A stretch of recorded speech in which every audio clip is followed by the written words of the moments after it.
Yeah, go on. Don't waste your breath. Shit.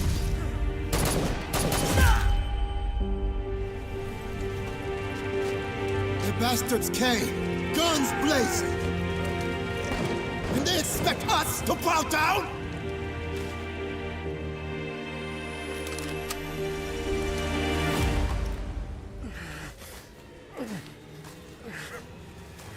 This? What you're fighting for?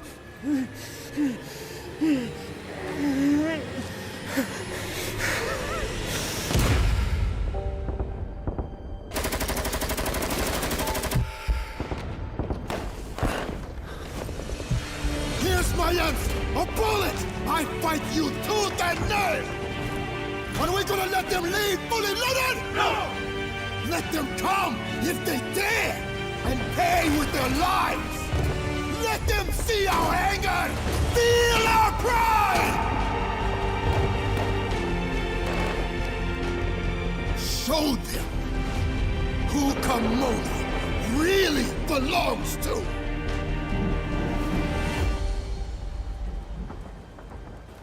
I will fight for her until the end.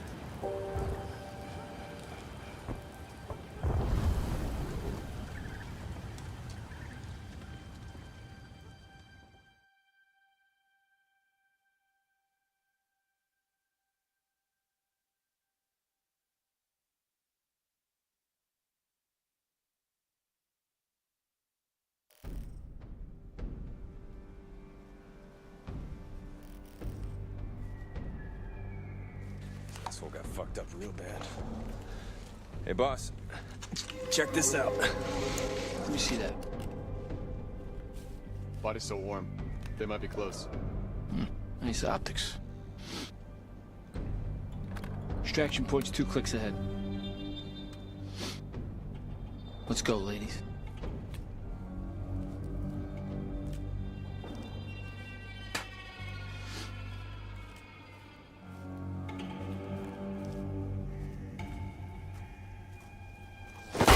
Sniper!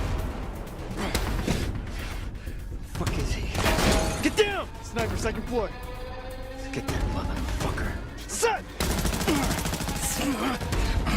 I'm out! Go, go, go, go! Set!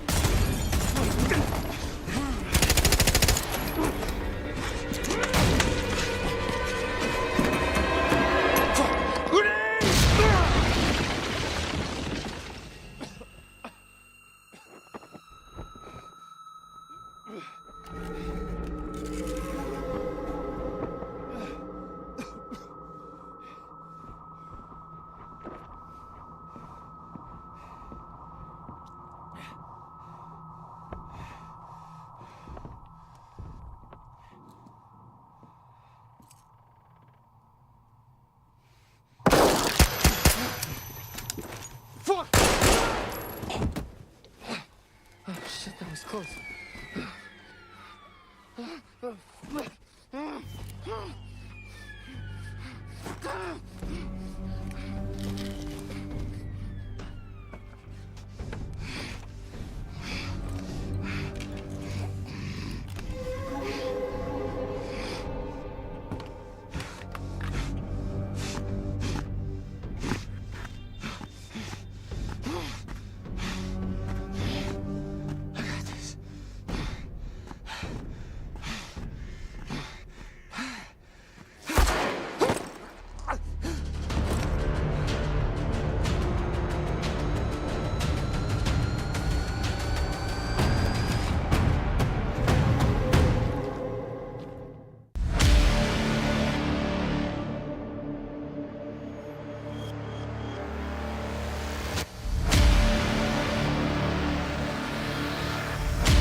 Welcome to the Arena Breakout Triathlon event, where creators will be pitted against one another to see who will become the Arena Breakout Ironman. Players will engage in intense shootouts and looting with high stakes and high rewards. Survival is key, as escaping the combat area alive is the only path to victory. It's a game where shooting, looting, and strategic decision-making are crucial for success. Get ready to break out!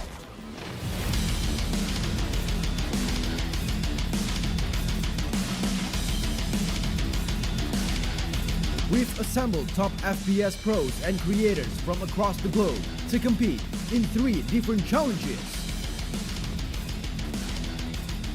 Each challenge will take place on a different map, and the goal will be to get in, obtain the required amount of loot, and extract. Challengers will have unlimited attempts within a 30-minute time limit. Failure on any maps gets marked as the full 30 minutes.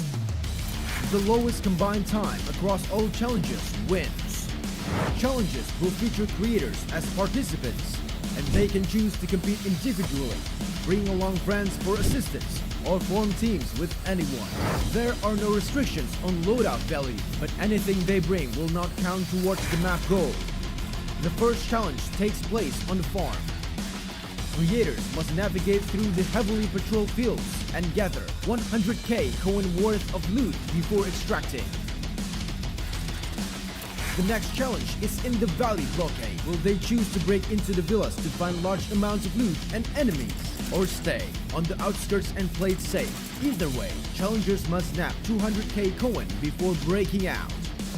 The final challenge will be held in the Armory. Challengers must be sure to do their reconnaissance here in order to remain efficient and find the exit to this potential death trap. This time, 300k coin is needed before your final evac. Heads up, any form of cheating is strictly prohibited. Keep your eyes on the battlefield to make sure you don't miss a minute of the action. Arena Breakout will be available on iOS and Android, so pre-register now.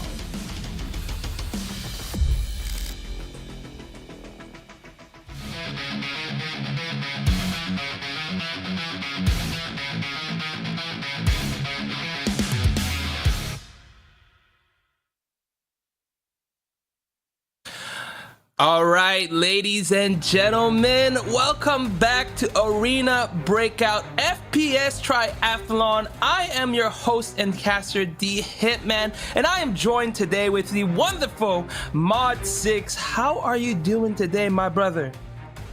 Oh, it's a beautiful Saturday, and I'm excited to be here casting some Arena Breakout. This is without a doubt my favorite mobile game right now, and frankly, the realism in Arena Breakout as an extraction shooter is everything I want to see in a game.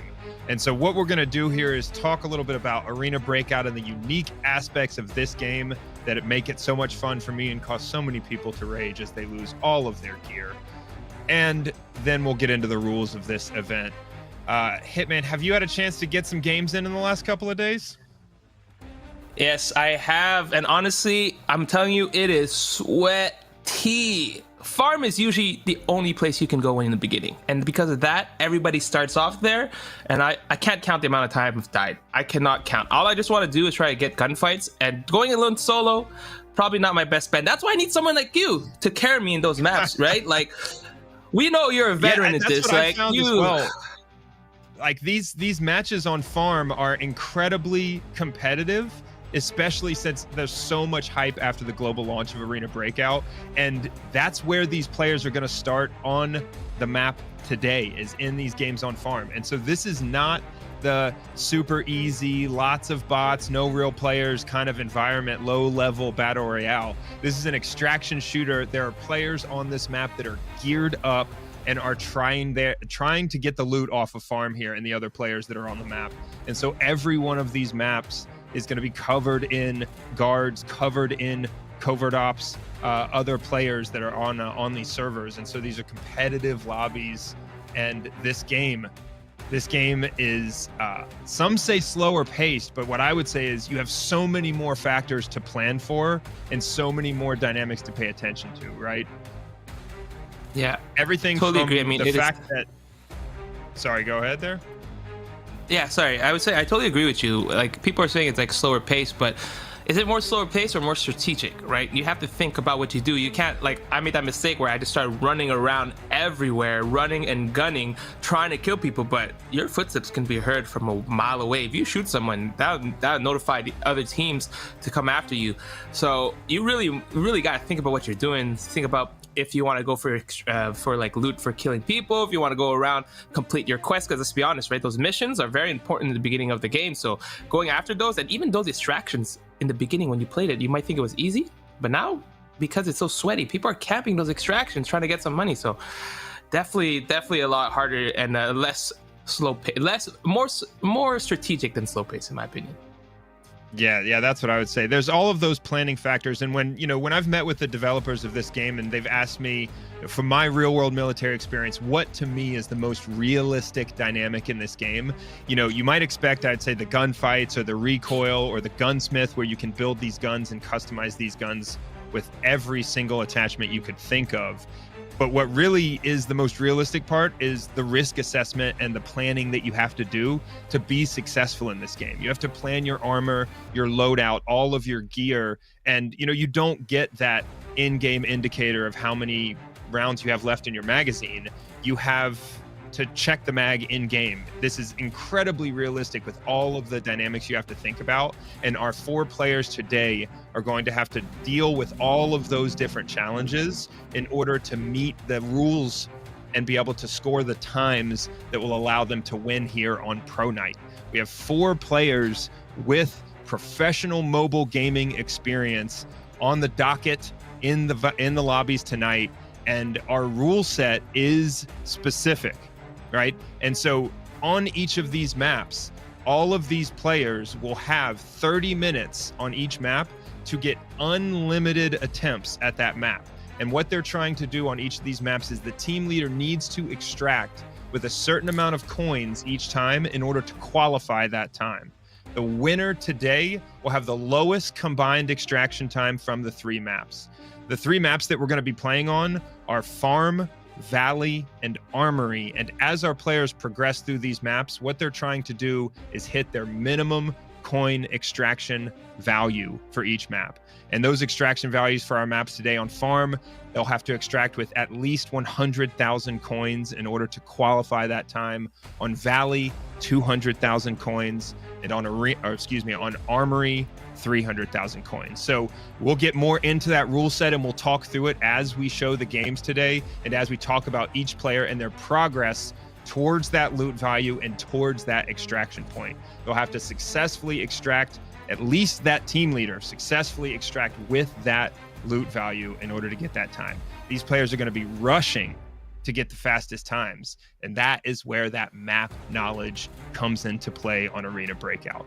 In our first week, we saw a significant advantage to the teams that had the most map knowledge, to the teams that knew where those loot hotspots were, where those safes were, where the guards with better gear are, and what the most likely avenues of travel for those other teams carrying that high value loot were. So the teams with that map knowledge, with that in-game experience, absolutely had the advantage in week 1.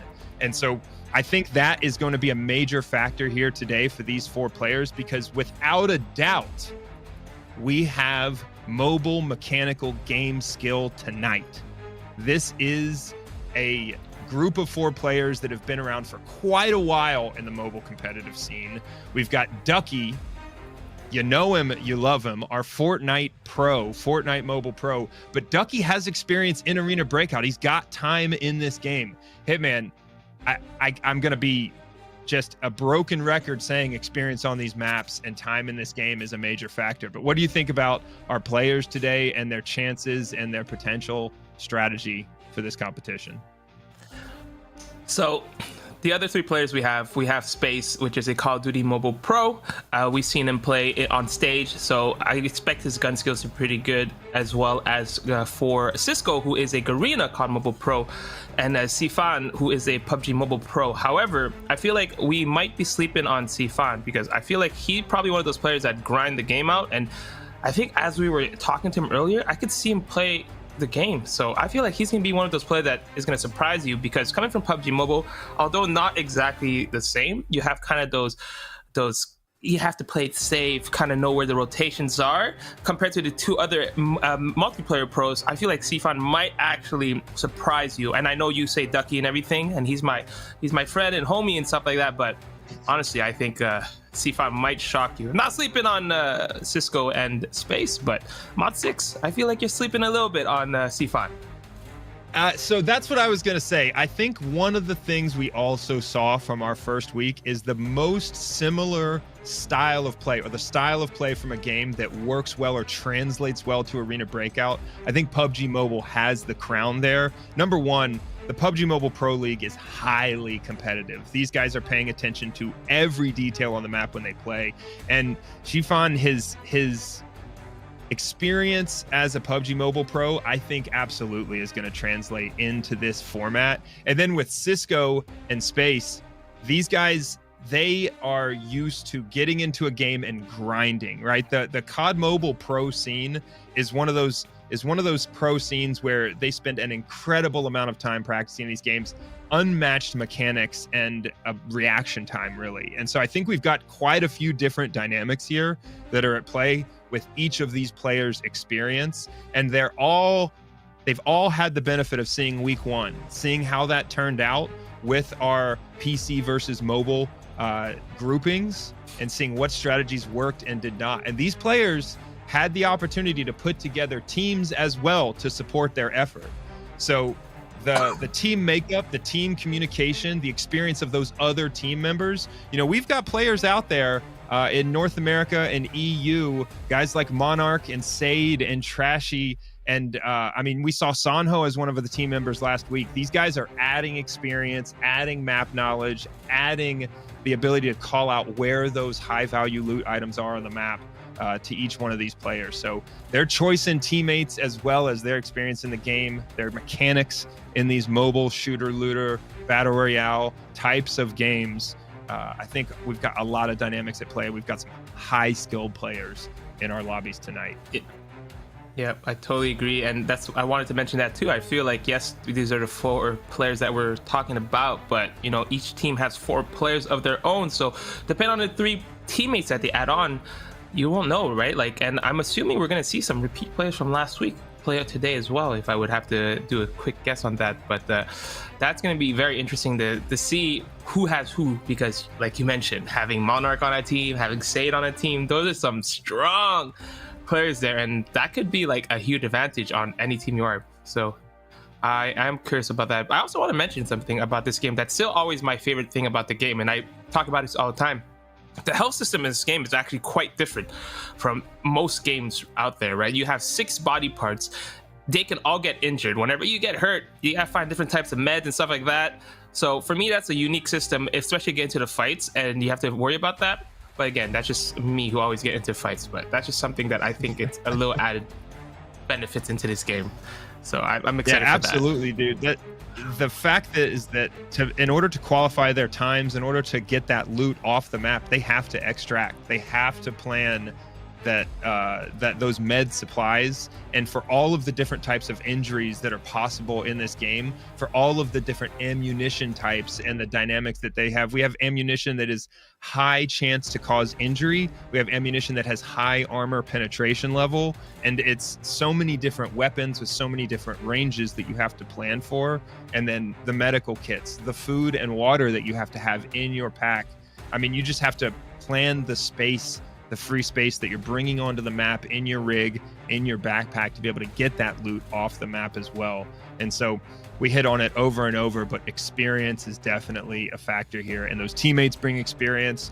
And then we get into tactics, right? What is the tactic that each one of these teams is going to choose to try and achieve this goal tonight? Because we saw a few things in week 1, and then we had some theories that were coming up in the chat on what the best way to get to that minimum loot requirement and get off the map quickly is. And those theories are ranging from what extraction points to take to where to go first to pick up the loot. One of the tactics we saw that was most successful in week 1, and that I'm not going to lie, I've employed myself quite a bit in this game, is the team rushing to those high traffic areas, those high loot areas where they know there will be safes, knowing there's a chance there will also be an enemy team there. When they do that, they get the opportunity to both kill an enemy team and get loot there, as well as be the first to the safe. And in many cases, we'd see them go straight to a hotspot, get in one gunfight, verify their loot amounts, and then sprint to that extraction point. In other cases, players were out in the open in high traffic areas, basically inviting fights with the strategy of only looting other players, right? Get to a spot where you know there's another team, get into a fight as fast as possible, hope they brought in great gear, and then rush to an extraction point. So I'm interested to see what the chat has for us today. We've also got some interactive things with the chat where you can get a head start. You can get some higher level gear, some higher level guns, and that expensive high level ammo. All right, we've got some bundles, some CD keys or codes that you can put in game coming up here throughout the stream. So have your Instagram handle ready, and we're going to be asking for some predictions, who you think's going to win, what you think the best tactic is for this, or the strategy for this overall game format as we go. And we're going to ask you to put in your Instagram handle as well as your predictions to redeem those CD keys. Hitman, walk us through this process. So essentially, if you want to redeem your code, make sure to, in the base, in your main lobby, you can see right there, there's a little button on the right side. Click on that. And once you hit that, there's going to be on your third tab, it's going to be the easiest one to click. Click that, and then it's going to be a code redemption center. Click on the go, and you will be ready to claim it and put the code in. Once you get that, you will get your bundle in the mail and be able to collect that and get ahead of the game and maybe be able to kill some of those people on farm. Am I right, Mod? Absolutely. These bundles are the extra armor, the higher level gear, guns and ammo, medical supplies that will give you that head start and get you into some of these higher level maps, more difficult lobbies that you're going to see these pro players play on today. On the right side of your screen, that star button that says events, that's where you got to go to redeem those codes. We're going to ask you for your Instagram handle for the final roulette wheel draw at the end, where we'll be drawing names to get DM'd those codes. You will also see some of those CD keys on the screen throughout the event.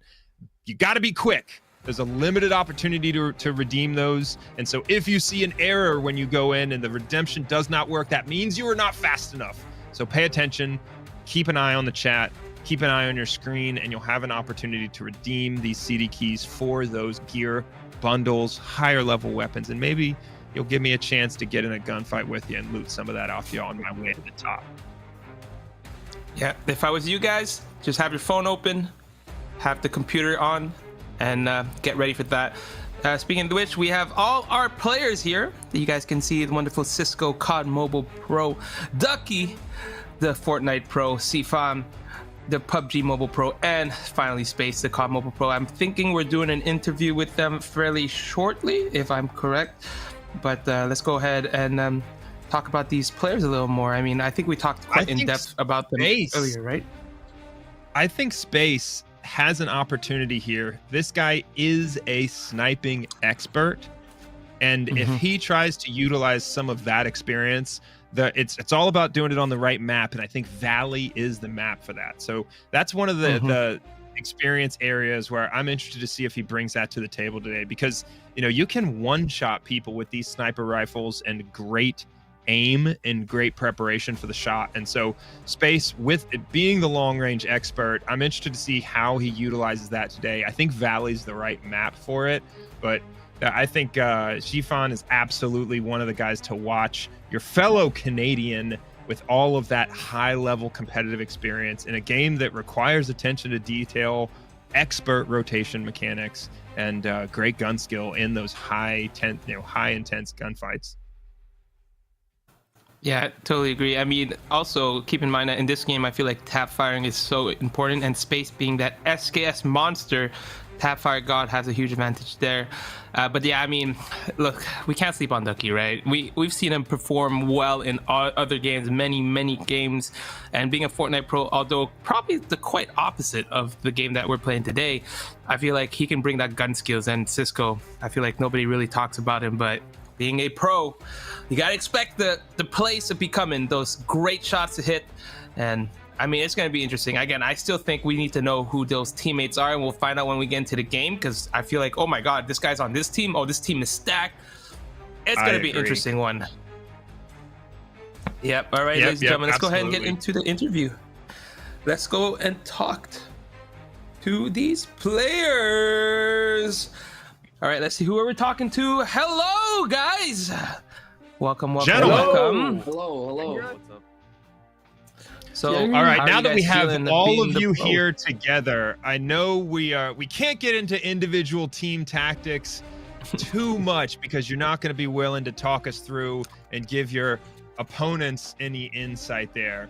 But let's start with Ducky here. How do you feel coming into Arena Breakout, and how much experience and time in this game do you have? What's the practice been like?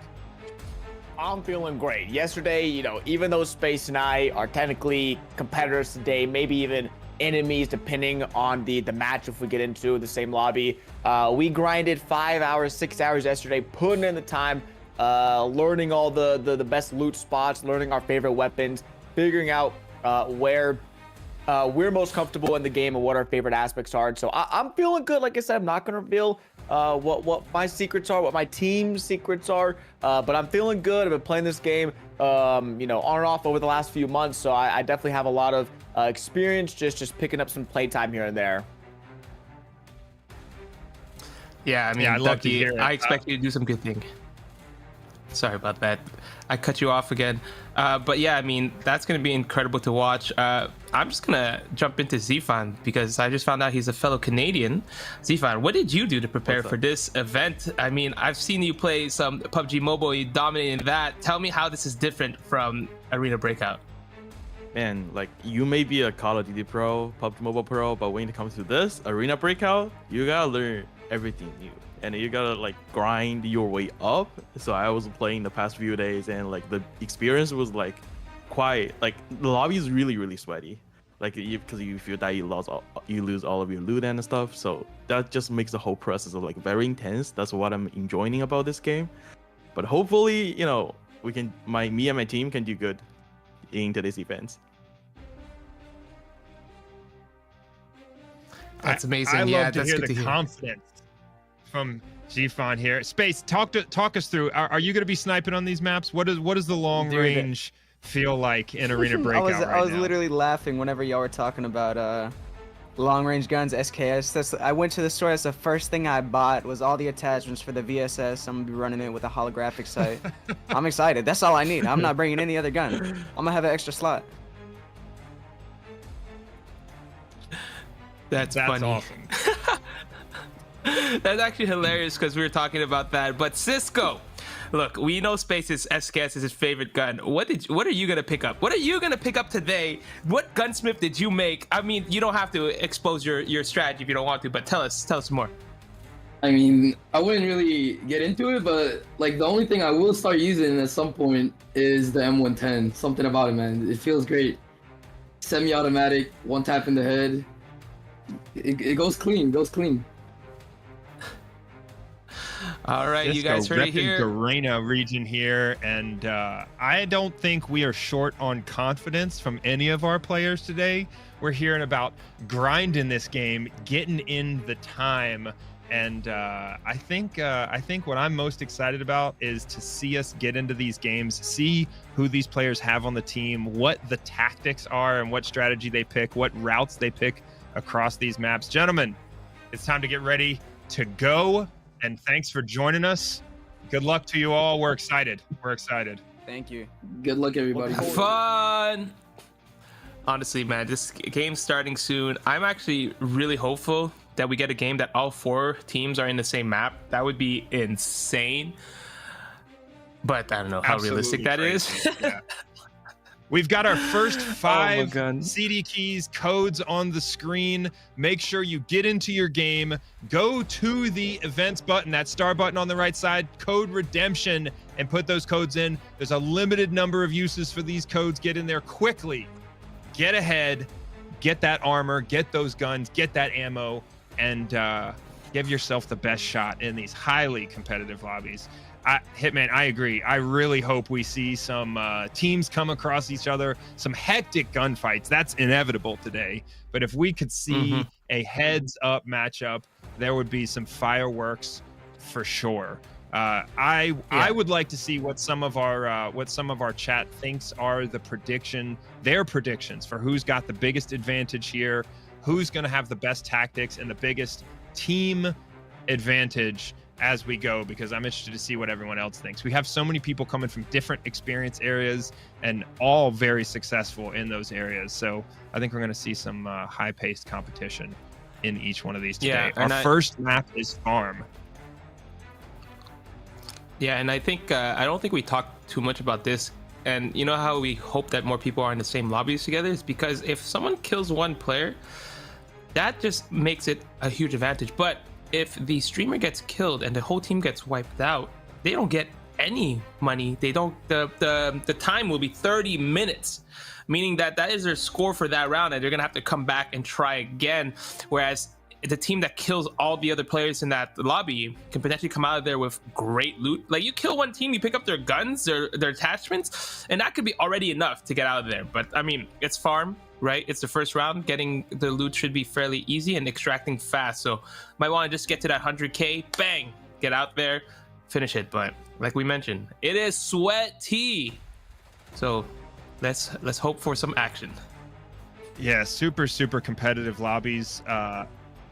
And as these players, they're getting into their teams, they're getting ready right now, and so they're prepping their loadouts, and some of those planning factors that they're having to deal with right now. You know, as I play this game, I've spent at least 100 hours in Arena Breakout at this point. You could call that a little bit obsessed, but before every single mission, the planning that goes into it's almost half of the stream is talking through all of those different things, and those are the questions I get when I stream this game. You have to prep your armor, and you have to know enough about these maps and the level of armor other players will be on, and the level of skill and kind of like difficulty of all the guards in the different areas to really know what level armor, what level helmet you have to bring onto the map. You have to have the gun that you're experienced with, that you've got some time with, know the mechanics of, so you know what attachments you need.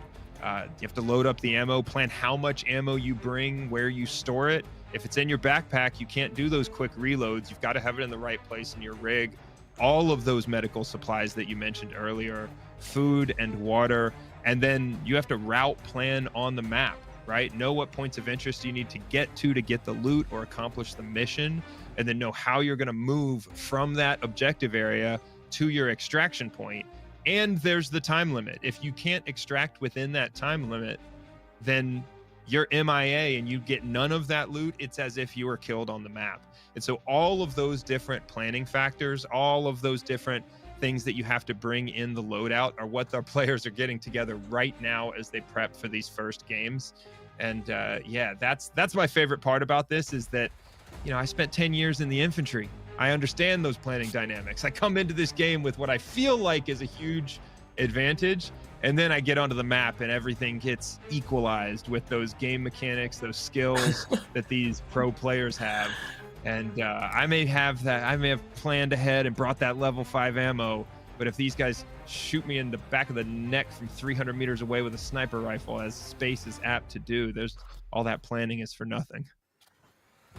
Yeah, and also keep in mind, because this is like an event, there's goals, and I'm curious about the planning and how it changes as, let's say, for example, a team sees that the other team has a higher score, they're going to change their planning to have maybe less items, more kind of run and gun, and try to get as much loot as they can in shorter time. You know, it is a competition in the end, so the planning will change as the games go on, and even within the same map, it should change. 30 minutes, that should be what, 2-3 runs if you're fast enough, maybe a fourth one, or if you die early enough, you can do quite a few more. But this is going to be very interesting. It's the planning phase. I love this. I think this game is fantastic, where the point is half the time it's just the uniqueness of so much stuff, and then the gameplay is the other half, right? You have to focus on like building your guns, building the attachments, you know, the gunsmith, health system, planning the ammo, the different types of ammo. You even mentioned this, there's different types of ammo for different situations. So we have such a huge variety in this game, and then makes it just incredible to play, and I can see why you've played 100 hours this week. I'm sure you played just 100 hours this week.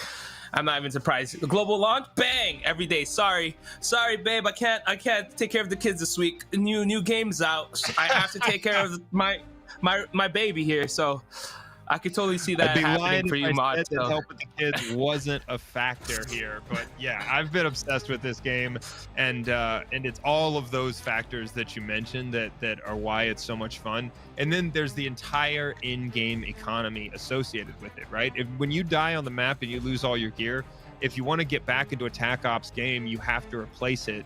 And if you understand the in-game economy, how the looting and trading and market sales work with all of the gear, you can build up a huge bankroll in this game of coins, all the in-game currency, and you can do that without having to do any in-game purchases, right? So there's an opportunity for every single player on the map to have the best gear, ammo, gunsmith possible. And if you understand that in-game economy and always have that fat bankroll of coins, then you have an opportunity to be running into farm with that level 6 armor, that level 6 helmet, and some top tier ammo, and massively increase your chances of success every time. So yeah, the prep, the planning, all of the different dynamics on the map.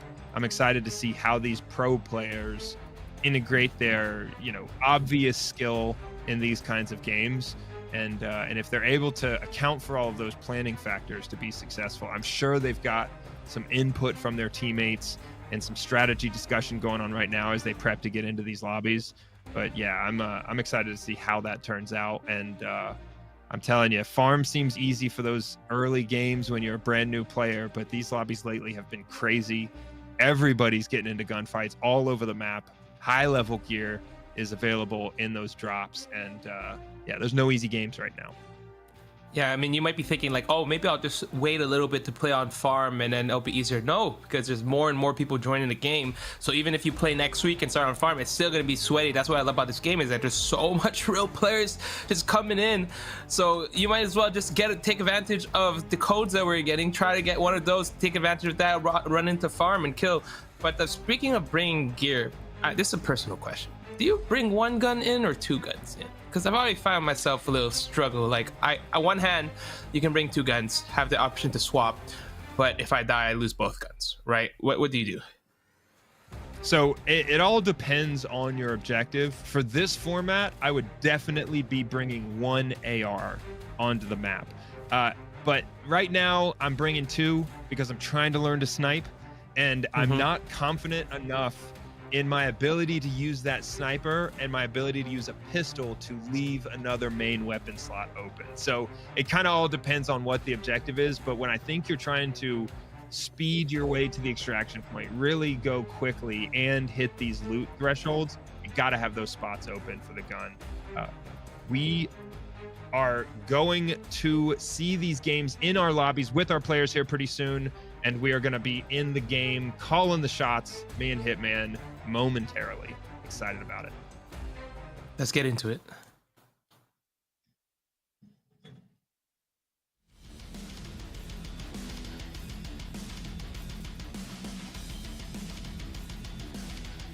We've assembled top FPS pros and creators from across the globe to compete in 3 different challenges.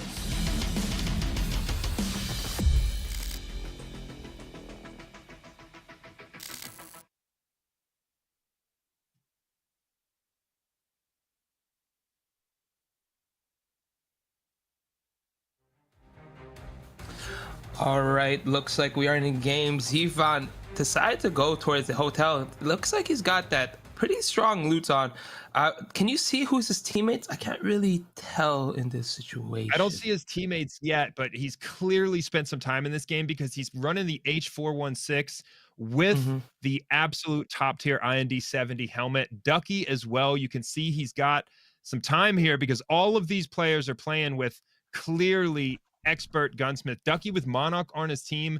That's what we expected to see here, is these players recruit some expert players, get some additional help, some in-game knowledge, some guidance on the map, and at this point it becomes all about communication. We saw Shifan in Motel early. That is the hotspot, and that is also where Monarch and Ducky you see here. Ducky, the team leader, about 50 meters or so behind Monarch. That is the exact same strategy we saw last week that worked for some of our winning teams, where they put an experienced player up front, a little bit of distance in order to clear a path, identify some threats, and get that team leader onto these high loot areas. But Motel right in everyone's crosshairs as we see Monarch throw some grenades, deal with some of those footsteps indicators. We've got guards, potentially other teams here on Motel. Yeah, I honestly, when we were looking at Zfon, I didn't like the helmet he has. I feel like it obstructs too much. I'd much rather have the one that's a little open. Yes, granted, protects your face a little bit. I just feel like Zfon picked it up because, like, oh, that's an expensive helmet. I'm going to pick it up and I'm going to use it. But we'll see. I don't think they're in the same server. I feel like, I think he would have already heard noise. Zfon was already in that situation, but I am curious to see who's the other two players. This is definitely one of the higher tier loot here. Now, the whole goal is to see if you get lucky, open the safes, find a couple of those equipments, and then 100K. And keep in mind that it has to be the lead that has or the streamer that we're watching that has the 100K. So that could make it a little more difficult because you might have to actually have all the loot together and then extract and hope that no one's at the extraction site. So we'll see how this works. Oh, there's somebody outside, so we're hearing sounds of footsteps. Potentially, that could be Shifan. We'll see. Ooh, shots coming in. Yeah, we've got these guys inside the building, and they're seeing footsteps and shots indicators. So on your screens, those white indicators are footsteps and potentially voices, and those red indicators are shots. And so as we see these players move through the areas, and they see all of those indicators all around them, all of these teams know exactly where these high loot areas are, clearly having spent some time and got some experience in game. Space with his team entering through the back entrance of Motel. They're moving through here, completing missions as they go. And with the four-man team clearing across Motel, Co-Script on Space's team as well, a player with plenty of experience on these maps and in these games at a high level. And as you go into this area, in any of these built-up areas on these maps, you see sound indicators in all directions. You hear those footsteps. These players clearing around every corner with two guns. That is the absolute pro strategy for clearing through these buildings. Is two guns is one, is that strategy, because as they go across these, all of these guards, other players have the ability with excellent marksmanship to take down a player very, very quickly. And so the only way to kind of guarantee you clear those hallways, clear those rooms, is to go with two players. Shifan, we see here at the three-story area or two-story area, moving across some of these wheat fields out in the open. It's clear he is moving as quickly as possible towards an extraction point now. And this is the strategy that I'm interested in, is, are these players going to take the risk of moving across the open as quickly as possible and dealing with the threats they may come across along the way in order to get the fastest possible extraction time? I think that high-risk strategy is what Zfon and his team are trying early on here, and it looks like it's about to work for him. He's moving really quickly towards the extraction point, keeping a good security posture towards the north and making sure that he's not at risk of getting sniped. And it looks like he may have an opportunity at an early, fast extraction if he has that minimum loot amount in this first game. Yeah, that's what I was going to say. I mean, looks like he left Motel, and it looks like they left pretty fast, so I'm assuming that they got the loot, and I hope they understand that he has to have it. So they might, I don't know if they're actually going towards... Ooh. Did he shoot his... Okay, that was just person... Did he shoot his own body?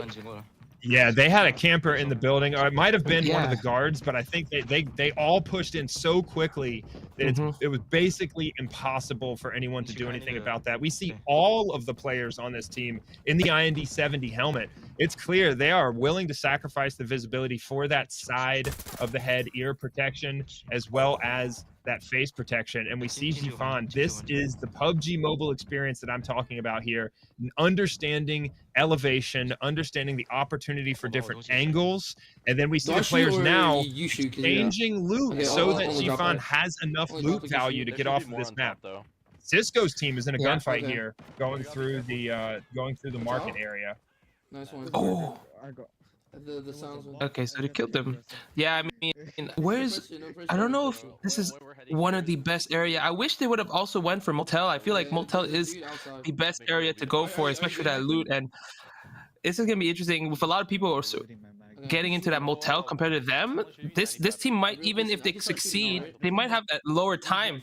Just feel like, but they're in a fight right now. We'll see the gun skills coming in here, and it's true. PUBG Mobile is mostly third person, so that is a big difference for Zfan compared to the other 3 players right now, as well as Ducky as well. So should a really fun. Yeah, we see fun time Cisco using the windows in this building, trying to get an angle, not expose himself. His teammates clearing through this area in front of him to try and eliminate those threats. But Hitman, you're exactly right. This is not one of the top tier loot areas, but the moment you run into a geared team, there's an opportunity for loot. So it's all about where that gunfight it might benefit you. It's definitely a riskier strategy to try and chase down a team in an area that's just not as high traffic. Right now we have Zfan moving towards the extraction point.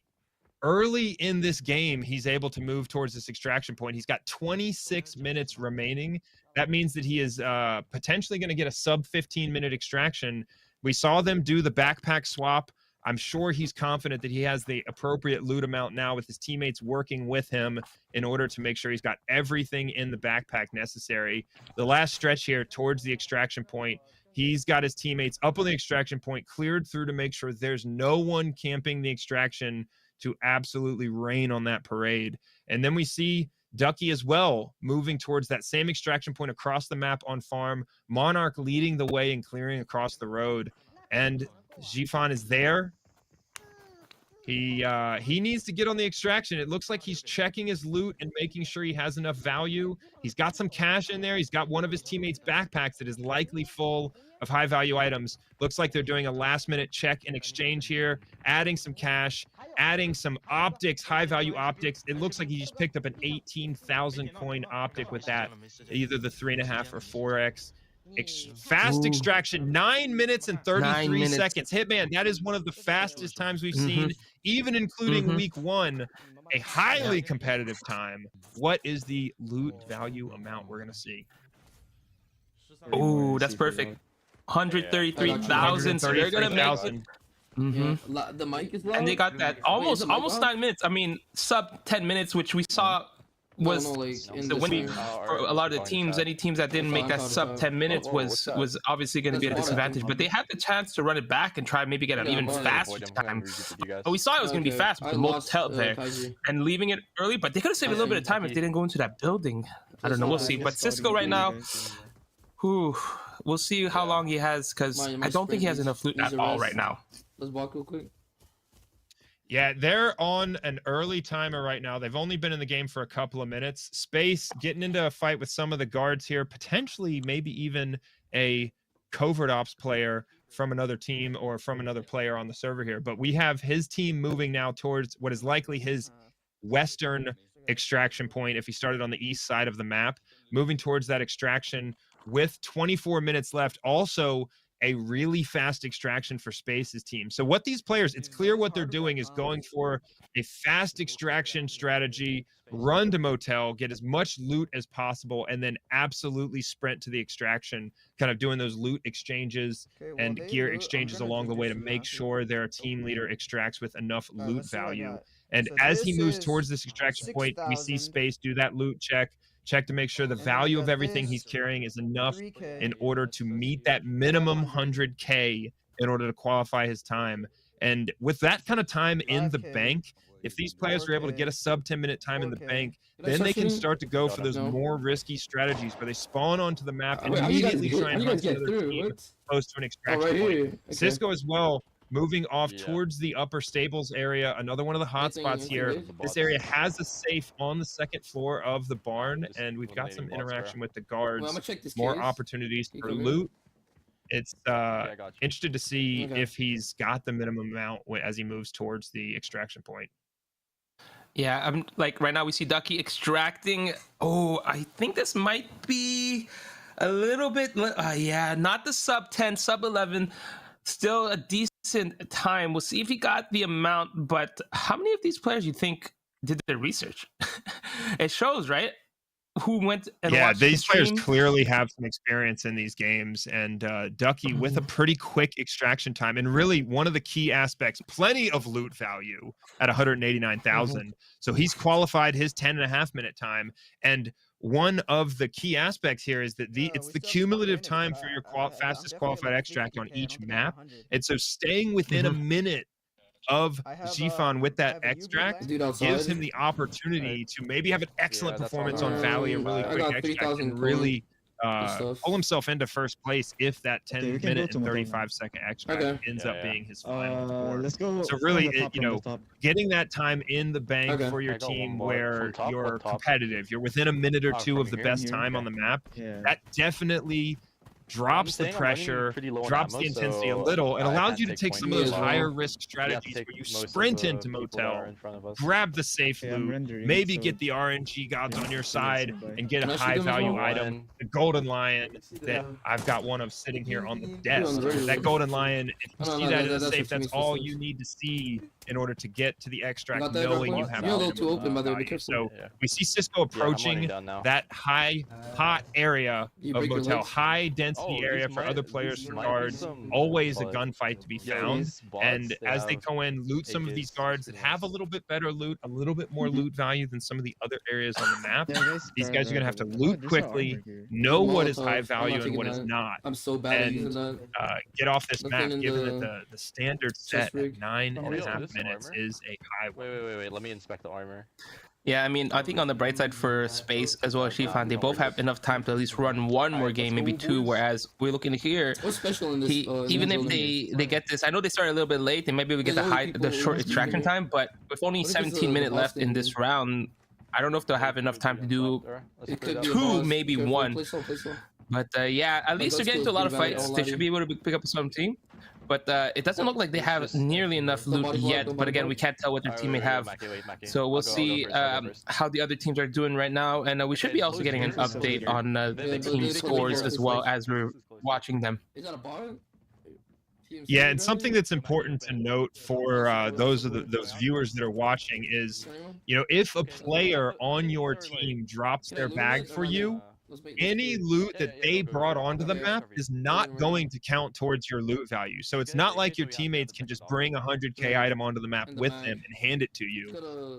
That goes back to your teammate as a returned item after the game. And so anything that your teammate brings onto the map and hands to you is an operational supply that you'll give back to them. So the only effectiveness of a teammate handing a bag to Gifan at the end of that game is that your teammates, having already sorted through the loot, only put the highest value items that you brought off the map as a team. It's a very efficient way to not spend a lot of time in your own inventory moving items around. You can tell that he's done his research on this game. He's put in the time to know those little details, have his teammates sort for the high value loot so that he can just sprint to the extract, drop a backpack, drop some items, pick up a backpack his teammate handed him with all the high value items. That is a high level tactic here, given the format that we're seeing. This is what Pro Night is all about on Arena Breakout, is seeing how these players with the absolute world-class planning,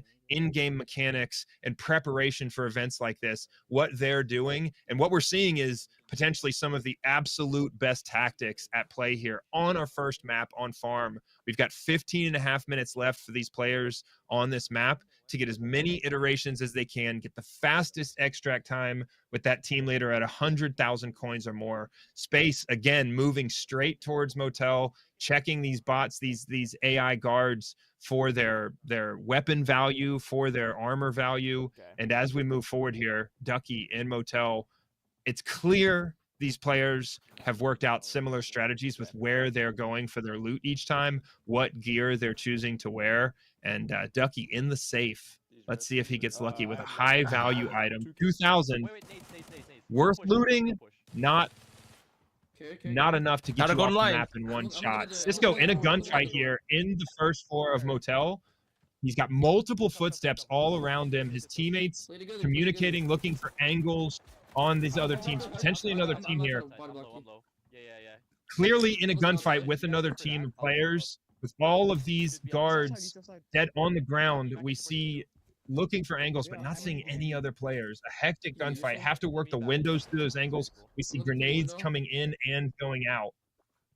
He could be wrapping around from the side again. Yeah, I mean, it is getting spicy, but here's the problem. Although they're getting to a fight with a team, they have spent about 13 minutes onto this point. Obviously, they don't know how the other teams are doing right now, but you got to keep aware about the time and stuff like that. And that although, yes, they might be able to get that 10K, 15 minute is not a great time, in my opinion. So trying to get that. And also, speaking back to that backpack trick, we only saw Z-Fancy pull it. I don't know if the other teams did, but I expect them to start using that tactic at least in the second round or the third round.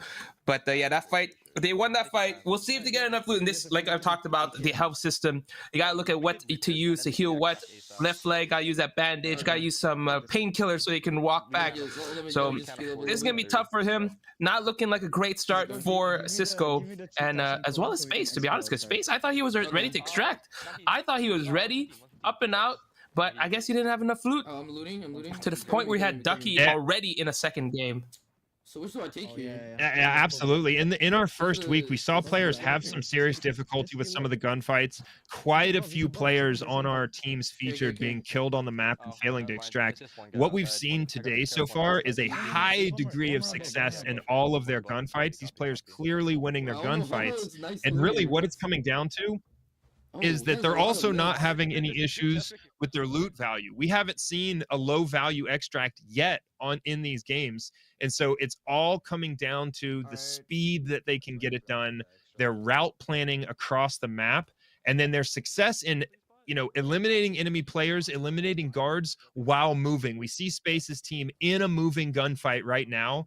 The ability to control that moving gunfight, keep the momentum, keep either a team of other players, of TAC Ops players, retreating and pulling back, or to be able to flow through those guards in those built-up areas so that you clear across the map, you're able to loot on the move. As we see these players refine their tactics and really try and optimize for hitting that minimum loot value and getting off the map quickly, I think we're going to see some more fluid gameplay. We see Space's team going for the southern central extract point here, and this is an extract point where as a team you need to pay in order to extract. So this is one of those extract points where it takes a little bit of planning. You have to bring some cash onto the map or loot enough cash while you're on the map in order to get that extraction. And then as you see, for that paid extraction point, it is not a 10-second extraction, it is a 60-second extraction countdown.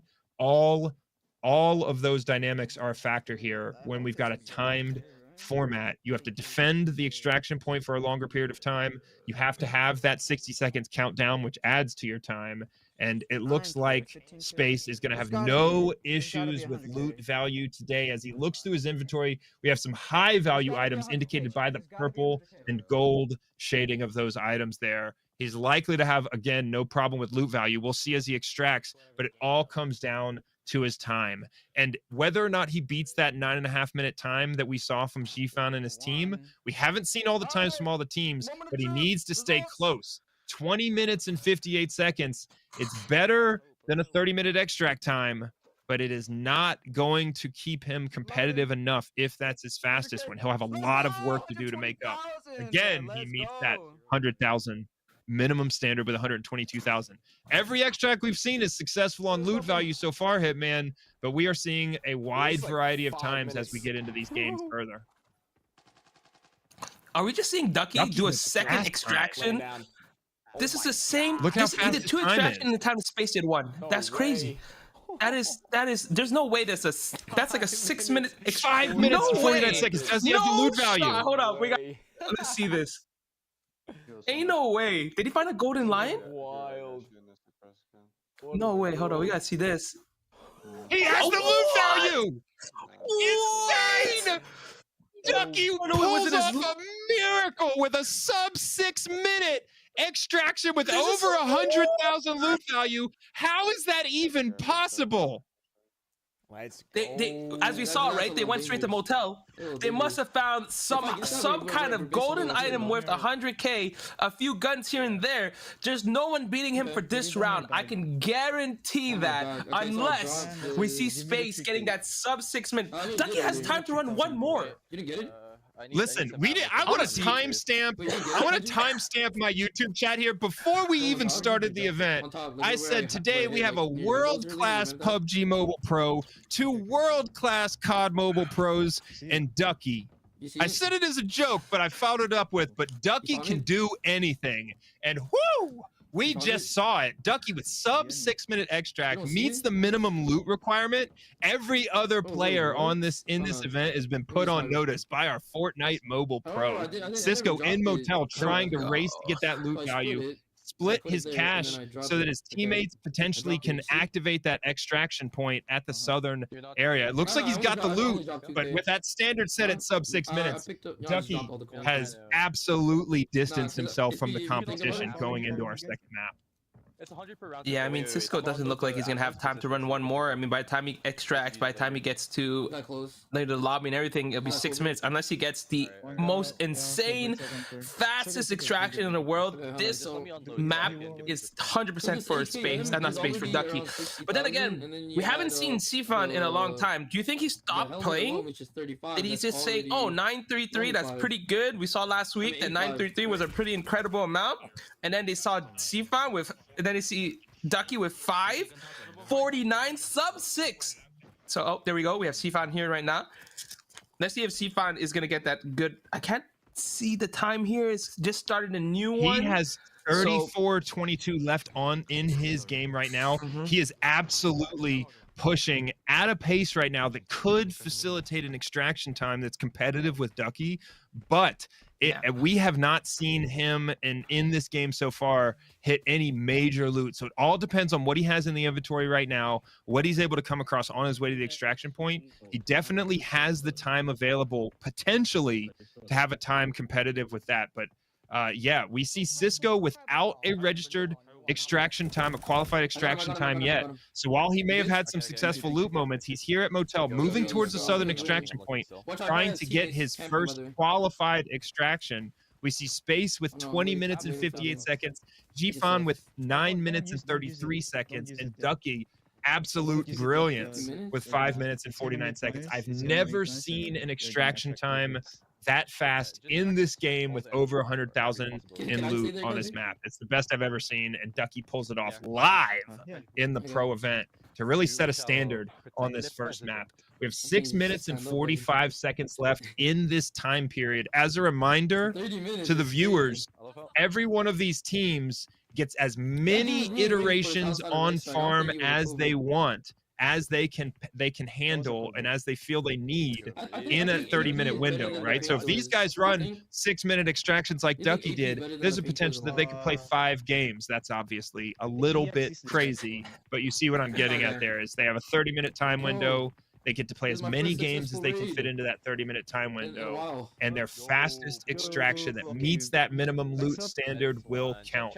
So you see that 30 minutes for Cisco. We'll see if he's able to better that time here if he meets his minimum loot standard. Gfan in a fight again, racing for a fast time. He's at motel. He's at the loot area, and it's all about whether his teammates, it looks like his teammates may be clearing through and looting for him as he moves towards the extraction point ahead of them. Again, he's optimizing everything for time right now in what is a really high-risk strategy as he eliminates some of the guards on his way to the extraction point. Expert shots with that H2 or H416 weapon. You know, it's clear with some of these weapon choices, these pros have done the research, because we have some of the most popular competitive weapons in the hands of these pros, and we're looking at their ammo, and I see nothing but gold, level 4, 5, 6 ammo in the game. And so these guys are very confident at this point, moving across the map, avoiding some of these guards, taking down other guards, and moving as fast as they can to the extraction point. Gfan not even bothering to eliminate all the guards on the way to the extraction point, moving ahead of his teammates as they secure a little bit of extra loot.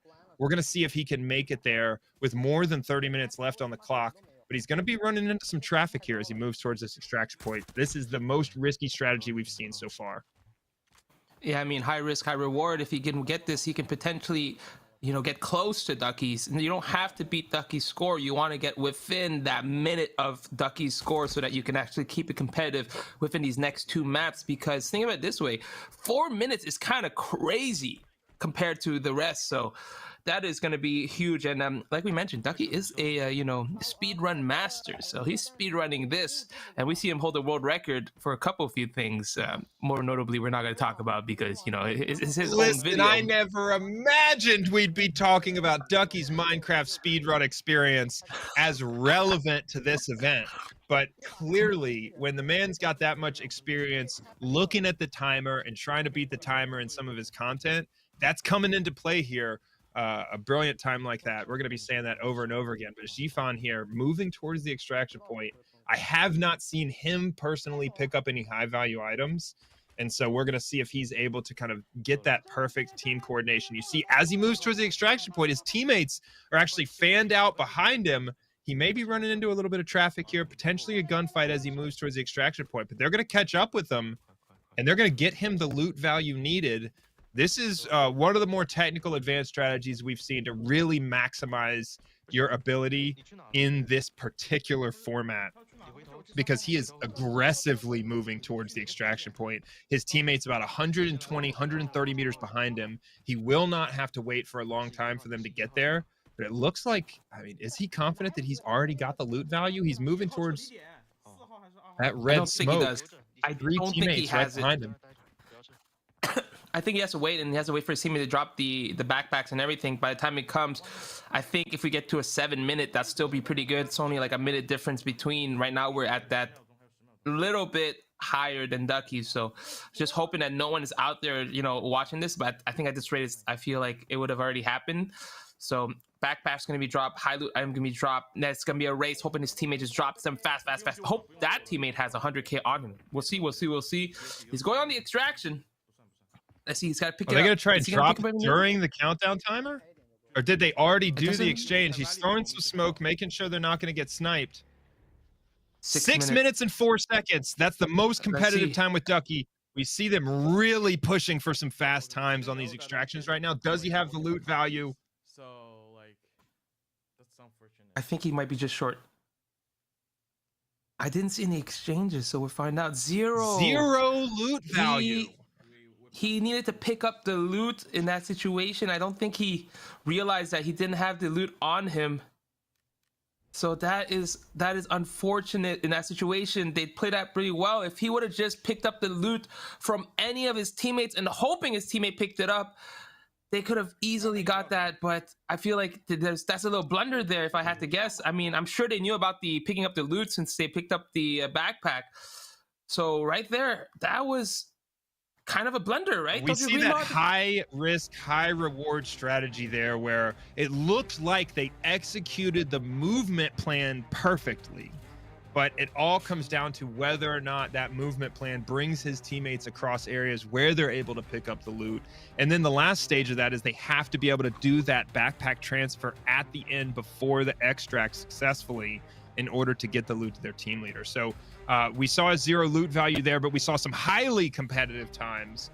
A lot of success in meeting the minimum loot value required in order for that time to count. The first ever sub-6 time we've seen in a event as part of the triathlon series. Ducky starting us off with a bang or a quack, or I don't know how we'd say it, but we give him all the credit for that one. Impressive work. Yeah, I mean, if we take a look at that, we saw the incredible plays here by Ducky, who's going to get that first place finish with the 0.0549, which I don't know why I said it like that. The sub 6 minutes, Xifan potentially could have had a sub 7 if he would have waited a second, pick up the backpack, but ended it with 9 minutes, 33 seconds. Cisco right there behind him, saw 10 minutes later, 19 and 39, and Space is going to have the 21 second. So right now, the amount of money, I mean, we just see like, gosh, dang, Ducky. Your team was incredible. Gold going to Ducky, silver going to Xifan. Yeah, and something that's interesting to note here is that we see loot values that are not crazy when they have their breakout value here at over 100,000. In our first week, we saw some on farm that were close to 300,000, crazy loot numbers. These guys are really optimizing to be able to get the minimum loot they need in order to qualify their time and then absolutely race to the extraction point. And so this is one of those factors that we expect to see on our pro night is optimized strategies for this event. We see Ducky in the lead right now, Jifan very close, only a couple minutes behind, and then Cisco and Space still in the race. All right, let's go ahead and take a look at our highlights, talk about some of the crazy plays here. We see Jifan pushing into the building, killing that camper who was holding a shotgun, believe it or not. And then we have our extraction, which this was the first extraction that came in, and we were shocked by how fast this was, 9:33, but little did we know, we're about to see something even crazier, right, Mod? Yeah, Cisco had some initial trouble here. We see him going through his fight in Motel, and it was clear early in the game that they knew where the loot was and they had their strategy lined up, but had a little bit of trouble getting the extraction done as quickly as possible. None of these teams really had a ton of trouble in the gunfight. You see all of them being able to put 2 or 3 guns on enemy players, and then Space finally getting his successful extract using that southern extraction point where you have to pay and plan ahead to be able to use that extraction point, qualifying his time of nearly 21 minutes. And then Ducky with an insane extraction time of 5 minutes and 49 seconds. Absolutely sets the standard high early on. And then, like we said, Jifan with the high risk, potentially high reward strategy, really well executed movement, but not enough loot value at the end. Cisco also finally getting his extraction point, his extraction done, qualified, and we've got a bit of a gap between our top players and our bottom of the pile, but we definitely have 4 players able to successfully get off the map in our first game. Everybody has a score on the board. Yeah, I mean, if we talk about, like, we have like 3 tiers right now. We have Ducky with his god tier time, right? Like, the difference between getting 6 minutes to 9 minutes is such a huge difference compared to going from 9 minutes to 20 minutes. Going from 20 minutes to 9 minutes is easy. You can easily change that time. But going from 9 minutes to 6 minutes is ridiculous, meaning that you have to not only go to a high loot place right off the bat, get lucky with the gear, and then right from there beeline to an extraction point and hope that no one else is seeing you. That is ridiculous. I don't think we're gonna see anyone beat that time this entire event. I mean, well, yeah, I think you bring up a perfect point there, which is that it is far easier to go from a 20-minute extraction to a 10-minute extraction than it is to go from a 10-minute extraction to a 6-minute extraction. And you know, one of the things I want to hear is, given these first game results, what I'd like to see is I'd like to see viewers in the chat give us your predictions for who will win this event outright. And when you give us that prediction, make sure you leave your Instagram handle in the chat. All of those names, when we see those predictions, all of those names will be chosen from, added to our roulette wheel at the end of the event, and we will draw 5 names to receive those in-game bundles, get you ahead, get you that armor, that fancy gunsmith, that gun, and that high-level ammo in those bundles. So give us your predictions. Who's going to win this event outright? Is Ducky going to hold on to the title all the way through, or are we going to see some crazy results from Cisco, Jifan? I mean, I'm interested to see what happens here as we get into the final games. And Armory is a heck of a map. But leave your Instagram handle with your prediction in the chat, and get a chance at getting one of those bundles before we get out of here today. And don't forget, guys, that we will be having codes popping up on screen all stream long, so make sure to stay the entire stream to watch it. But Mod, you're pretty good on your you know, your predictions. You predicted that, I don't know if you officially predicted it, but you said Ducky might have been a favorite to win. But I put Jifan, you know, both these 2 players, very, very good times here. However, I think the main thing is that Monarch being on Ducky's team, Monarch played last week. Monarch is learning from the event, learning what's the best way to do it. And I feel like we sleep on Monarch a lot. He's a pro on so many games, and he is showing, and I'm assuming he's helping out a lot with these gameplay and all this incredible strategy. And it's a learning experience for not just us, it's a learning experience for all these players. And you know what? Next week will be actually even crazier for Farm. So Yeah, I think you bring up a good point there is that in this game, in Arena Breakout, one of the most important dynamics we haven't talked that much about is the team dynamic, right?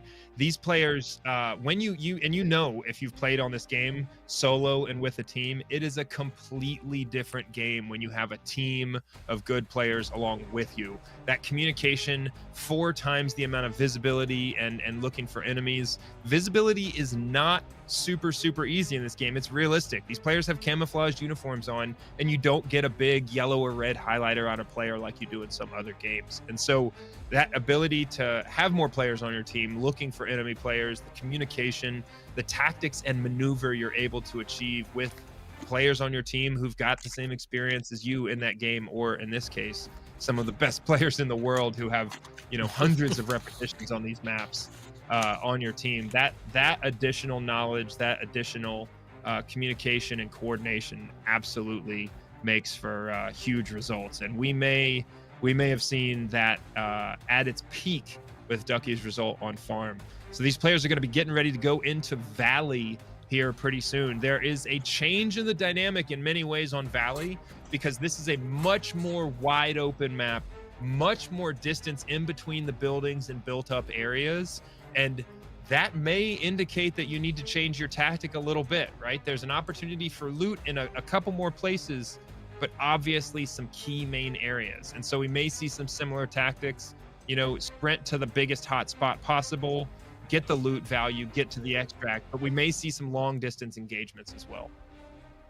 Yeah, I honestly do not expect a sub 6 minutes because of how big this map is in comparison, but it'll be possible for any of them. But looks like we're getting ready to get into the game, so let's go and jump in and see what the players are gonna bring.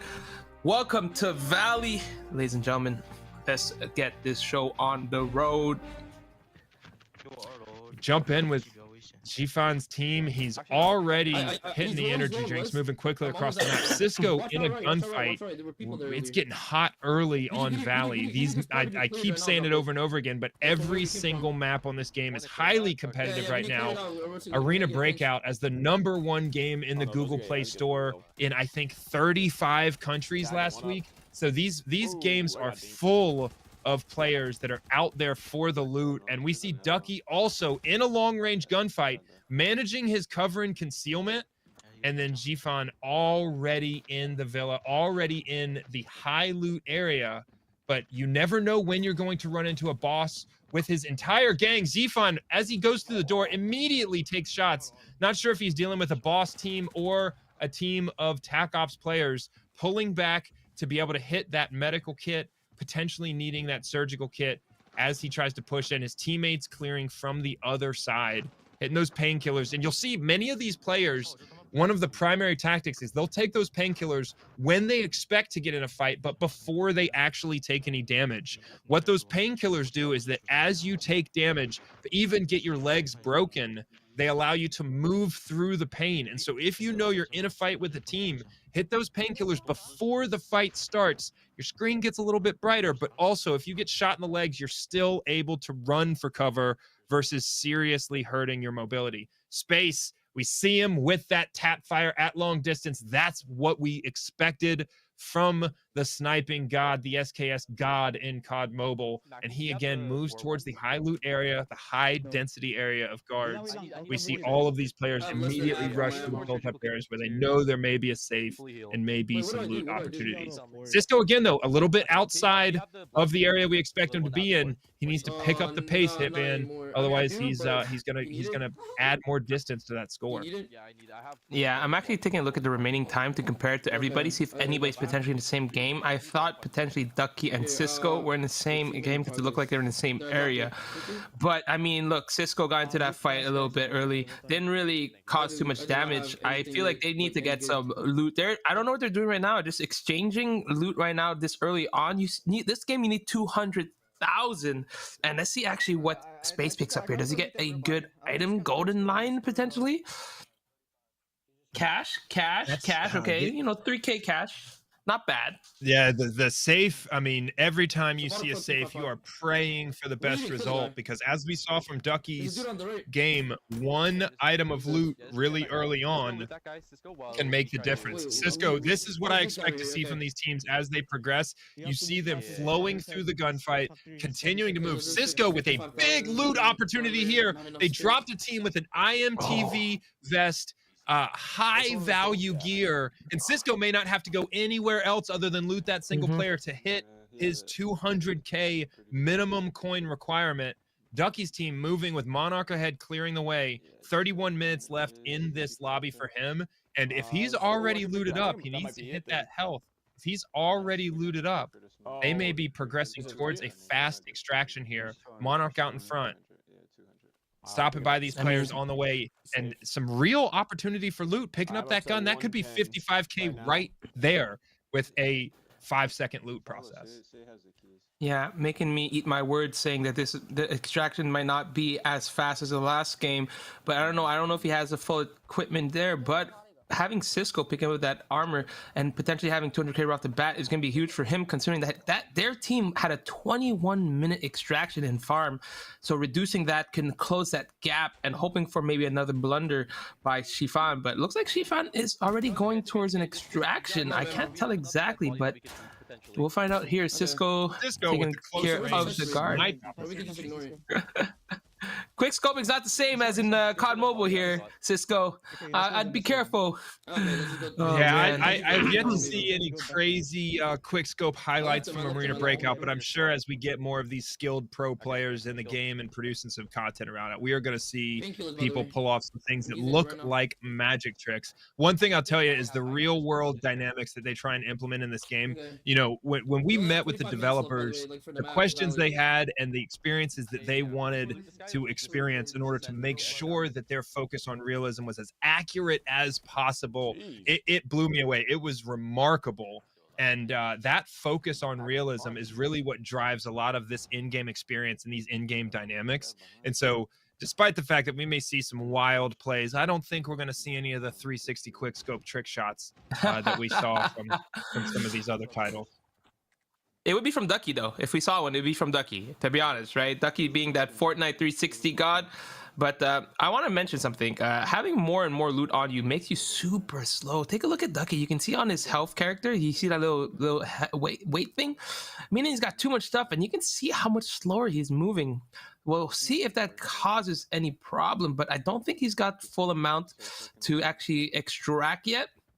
But, I mean... I'm not eating my words anymore, all right? I feel like this is definitely going to be closer to like 12 minutes extraction and stuff like that, picking up some of the guns. But again, there's higher chance of having higher loots, like guns from these I say in quotation mark NPCs. So yeah. To drop one of the guns. Yeah, I think you know, some of the fastest times we saw on Valley last week were in the 10-minute range, and so it's possible. But again, we see Jifan early extraction here with 26 minutes left as he does the equipment switch at the last minute here. Again, we see him picking up one of his teammates' backpacks, using that tactic, but this time making sure that switch happens before they get onto the extraction point, trying to get that bit of that last bit of loot in, making sure he can fit everything in the bag, and getting in an extraction now successfully.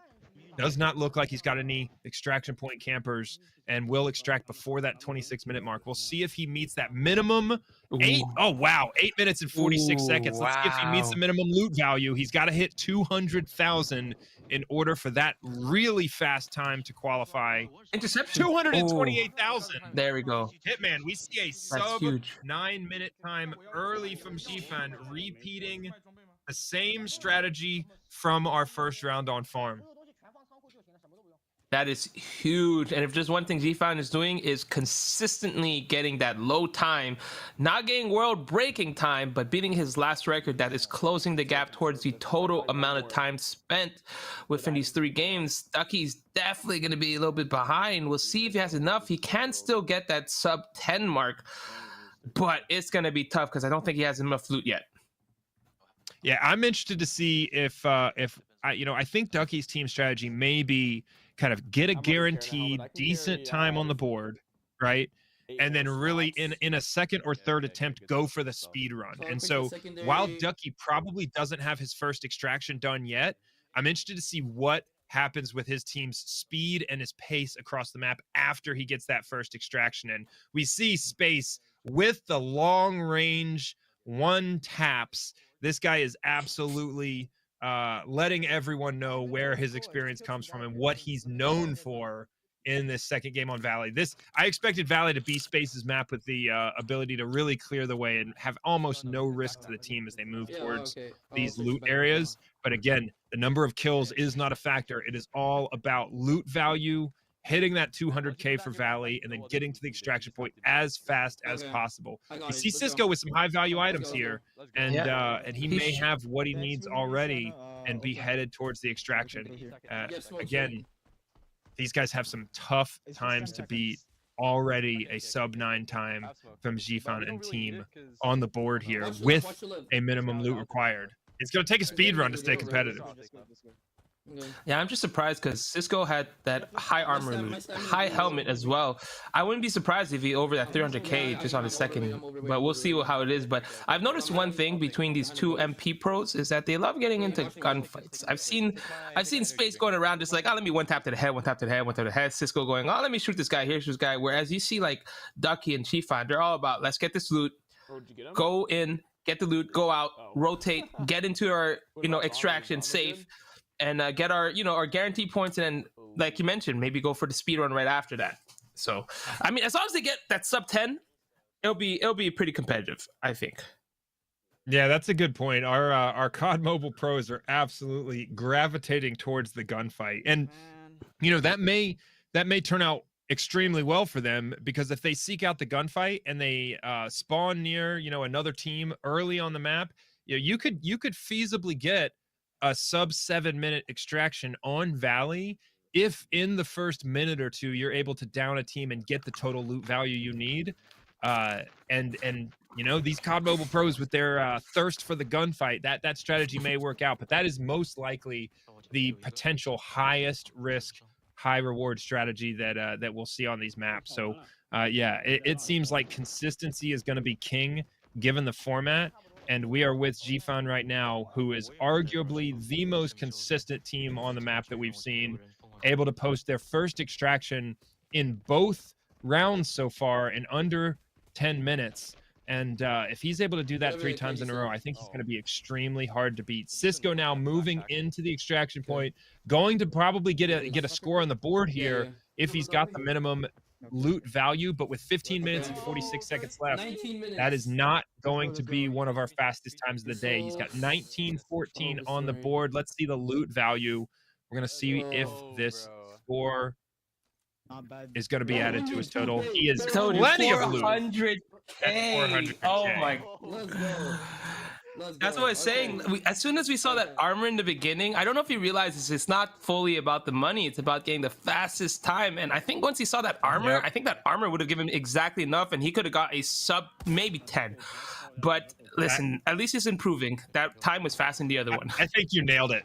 That's got to be a lesson learned there, because by downing those players early on and seeing that high level armor, I don't think he had to do anything else. He may have wasted some time trying to get in another, additional loot when he didn't need it. And that may be the biggest lesson learned for his team from here. We see 12:53 from Space. That is a competitive extraction time for Valley for sure. Does he have the 200K loot value? We'll find out in a second. He does. That's good. That's good. At least he wasn't at the 300K when he went 2 over. I mean, last map, we saw people have way more, closer to that 100K, whereas now they're going over just in case. But yeah, Ducky's one. It's going to be, I think this one's going to be slower than, it's going to be about the same as Space's. So I think it's very competitive now between this team and Shifan's team. I think they're pretty close to tied, if I had the calculation correct. Oh my goodness, I think so. They got enough. 232 this time qualifies for Ducky. I think it is a race of seconds at this point between Team Ducky and Team Gifan, because I mean, we saw a 5:46 from Ducky and a 9:33 from Gifan in game 1, and now we see a sub 8-minute time from Gifan and a 12.5-minute time from Ducky. We are at probably less than 90 seconds, maybe less than 60 seconds between them. And so this second game for each of those teams is all about the speed run. They have got solid times on the board. And so what I expect to see from Ducky and Zfan as we watch them go through the rest of Valley is to be absolutely sprinting across the map, get to the high loot areas, and take all of the risks. We may see some distressful moments for these teams as they really try and speed across the map to shave those seconds off. And then for Cisco, for Space, we're going to need to see a really fast time here on Valley in order for them to have the shot going into Armory to close the gap here. Because once we see a couple of 20-minute times, if you lose 10 minutes in a round, that's 10 minutes you have to gain back in the next round to stay competitive. And I tell you, with the pressure and the skill and the level of armor and ammunition that they'll see and what they'll face on Armory, Armory is not the map where you want to plan to gain time in your opponents. That has already passed. Farm and to some extent Valley is where you gain that time. Armory is where you try and survive. The threats come from all directions, all angles, and it's all high-level ammo on Armory. You see guards throwing grenades. Every other player on the map is kitted to the max. And so we need to see some of these teams get a fast extraction if they want to stay competitive, because Armory is going to be a tough place to shave off that time. I want to mention something for Shifan since we're watching him right now. You can actually see he had the map open. He is the only person on the north side of the map, and the entire teammates are on the south side of the map. He's solo walking around trying to find a bit of loot, and then they're both going to meet up in the middle to the extraction point. I think that's a great strategy. I would have loved to see 2x2 rather than 1 and 3. But this way, we'll see what happens and see if maybe that one teammate was able to pick up extra loot. But however, it could be a double-edged sword. If that guy dies, you're going to be a bad advantage. But going back to your point where Armory, again, yeah, it's tough because you can spend 20 minutes in Armory and then die, right? Die, get killed, and then you have a 30-minute time, and that can ruin your run. And the fact that we have Ducky and Shifan such competitive, meaning that at least we'll have a close last game, and it's still possible for Space. Space had a great great time. It's gonna be a little bit tougher for Cisco, but not impossible. But we'll see how this brings out, because Armory's, well, how would you need 300k loot for Armory? That's gonna be it'll be 300,000 coins for Armory. And then something that we haven't talked about yet, as we see Zfan pick up a backpack on the way to the extraction point, that may be a backpack that his teammate dropped ahead of him, really trying to optimize his route planning and his speed across the map here. He sees some sound indicators, probably just going to have to deal with some guards, and he may very well just sprint right past him and leave them for his teammates. But one of the dynamics we haven't talked about yet going into Armory is Armory's extraction process is more complex than any of the other maps. Armory, you have to activate the extraction, and then in many cases, that's 180-second extraction wait time. And so with that activation required, all of those activation points are high density guarded areas, high likelihood of coming across other teams. That's where the loot is. And so the traffic they're going to have to fight through in Armory just to extract, I think, will be the first time that we see our pro players and their team's mechanics really tested in the gunfight. Because right now, it has all been about route planning and strategy on where they're looting, what they're looting, and what they're able to do with regard to maximizing the loot value. Here is a strategy we haven't seen yet. This is Zfan taking off all of his own kit in order to put on armor worn by other players that they've killed and looted, and then also pick up bags and armor from other players that they've looted. So he's absolutely maximizing every single slot on his player, in his backpack, in his rig, in order to ensure the loot value's there. His team convenes almost in perfect sync at the extraction point. I don't think we've seen a higher level attempt at really optimizing the mechanics in this game for the extraction time. We'll see how it pays off for him. I don't have any doubts about his loot value, given what we just saw with that backpack exchange. 859. The worst time, though. Not able it's the worst to time best in the his first previous round. time. But we'll see if they have. Anyway, they're playing chess. Everyone's playing checkers, to be honest. I mean, look, you're picking up all the loot, picking all of that. But we'll see if it worked, though, right? We'll see if the loot worked, if the street worked. And there you go. Just above, though. You know what? They had the right strategy. They could have potentially got into that. But you know, and back to this again, Gifan, just absolute consistency. And as we see the scores updated on the bottom of our screen, we see that Gifan and Ducky are 2 seconds apart in the standings as they've been updated so far. We've got our kind of unofficial running standings as we go here, and the calculation right now is 2 seconds apart. And now we see Ducky, interestingly, taking a little bit of time here before his last attempt at a game to get a little bit of a check-in at the firing range. He's testing out a change in his gunsmith at the firing range with the clock ticking. We see him jump in here for like 30 seconds to a minute to really make sure he's good to go. Looks like he's had a change of heart and he needs to increase his range on Valley. And this is what we talk about these players having to make adjustments on the fly to make sure that they have the success that they need and the loadout that they need here. Ducky working those flicks on the gun range. He's got 11 minutes and 17 seconds left, Hitman. Is he going to get back into Valley, or is he just 100% confident in the score he's got so far? I don't know. I really hope they get into the game, because even though like they can substantially increase their points, they can get to a sub 10, and that point would be 15 minutes versus their 2-second deficit.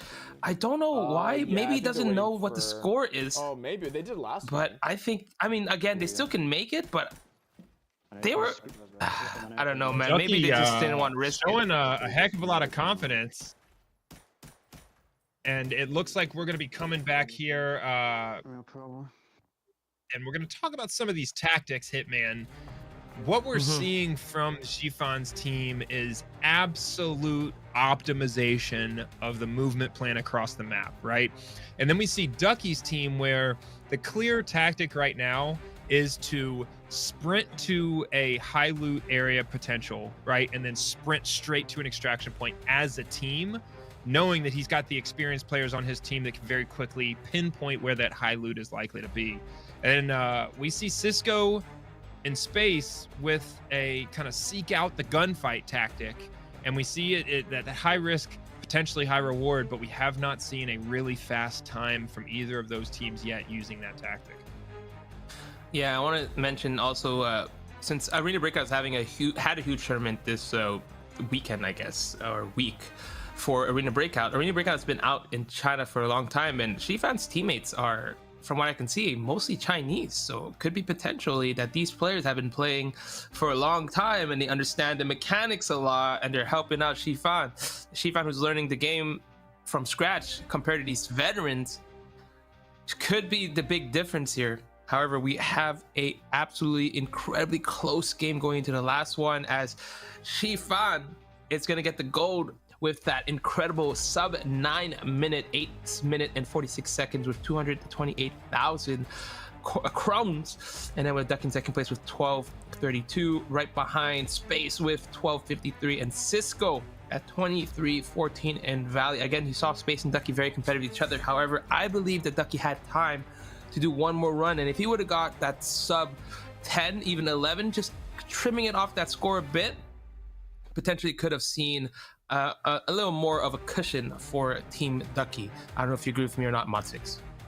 Yeah, I think so too. And then here's the thing that is important to remember also, is Team Cisco had an early loot opportunity and then over-looted, causing them to be delayed and get that slower time. And so that's a lesson learned there for his team. Gifan with the ultimate consistency that we've seen so far, and I think you may be onto something with him choosing players that maybe have some of the max amount of experience and have gotten a lot of reps in a tournament environment for his team. Now, what we see going into Armory, given that this recap is here and that these scores are so close, is that we have a 2-second gap between our top two teams.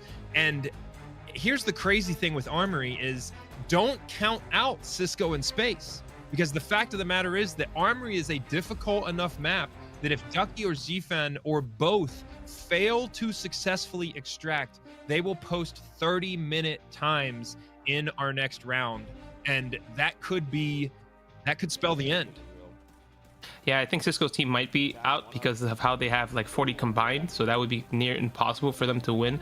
But taking a look at Ducky and look at all these shots he's hitting it, so that's probably why he wanted to switch out. He saw that he wasn't doing as much damage long range. And Cisco, look at that, look at those freaking shots, hitting headshots from a mile away. Cisco winning those gunfights. I think this is where he quick scoped in quotation mark the player, but we saw the high loot armor there that could have been picked up, and that right here, that is the fast one.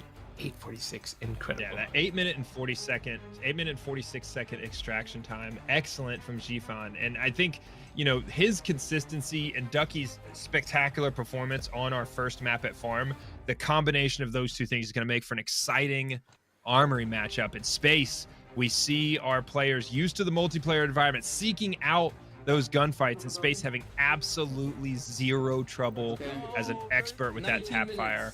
Cisco getting a successful extraction with a high loot amount.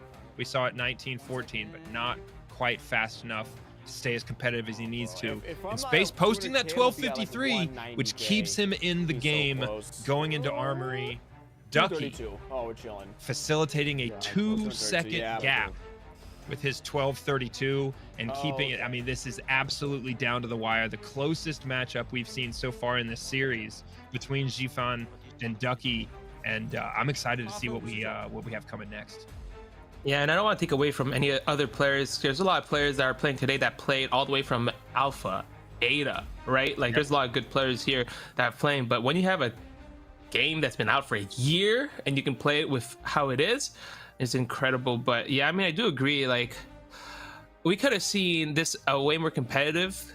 But also, we could have seen this a blowout, right? We saw Gifan, how he was consistently getting those incredible sub-10 marks. But if Ducky didn't get that 6 minute, that would be a 3-minute lead going for Gifan, right? So Ducky getting that incredible speed run, world record, world champion run makes this a competitive game. And yeah, Space's team still has a chance. And I just want to see one game that these players are on the same map. If it was Armory, that would be great. But ladies and gentlemen, we're gonna go into a short break before our Armory games. It'll be about 5 minutes, and as we go into the break, what I want to see is, do you think all 4 teams will be able to successfully extract off of Armory in this next round? Let me see a yes or a no in the chat, and be sure to leave your Instagram handle. We will be pulling those Instagram handles for our roulette for in-game bundles at the end of the stream. I want to see a yes or a no. Do you think all 4 teams will get a successful extraction on Armory? Give us that yes or no answer and leave your Instagram handle with your answer so we can capture those and include you in the drawing. We're headed to a break, and then I'm excited to see what we have next with our last games on Armory.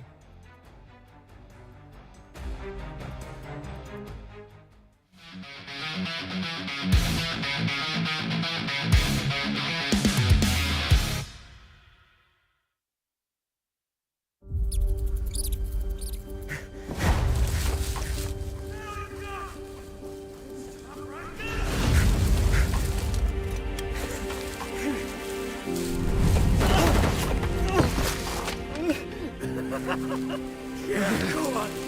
Don't waste your breath. Shit.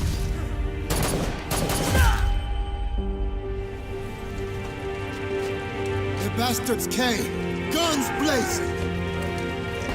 And they expect us to bow down?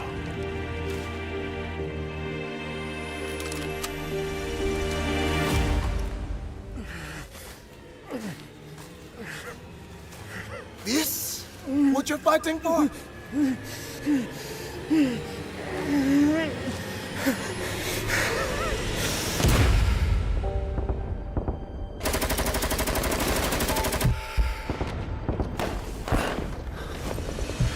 Here's my answer! A bullet! I fight you tooth and nail! Are we gonna let them leave fully loaded? No! Let them come, if they dare, and pay with their lives! Let them see our anger! Feel our pride! Show them who Kimona really belongs to!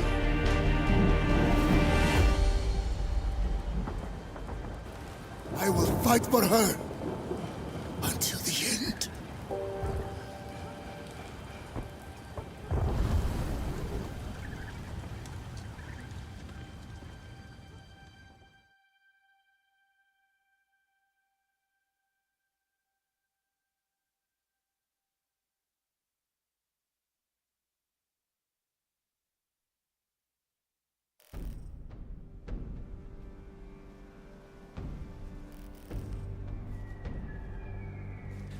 Asshole got fucked up real bad. Hey, boss. Check this out. Let me see that. Body's so warm. They might be close. Nice optics. Extraction point's 2 clicks ahead. Let's go, ladies.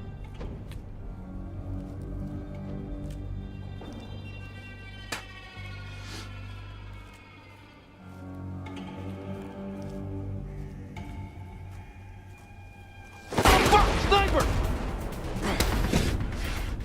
Fuck is he? Get down! Sniper, second floor. Get that motherfucker. Set! I'm out! Go, go, go, go! Set!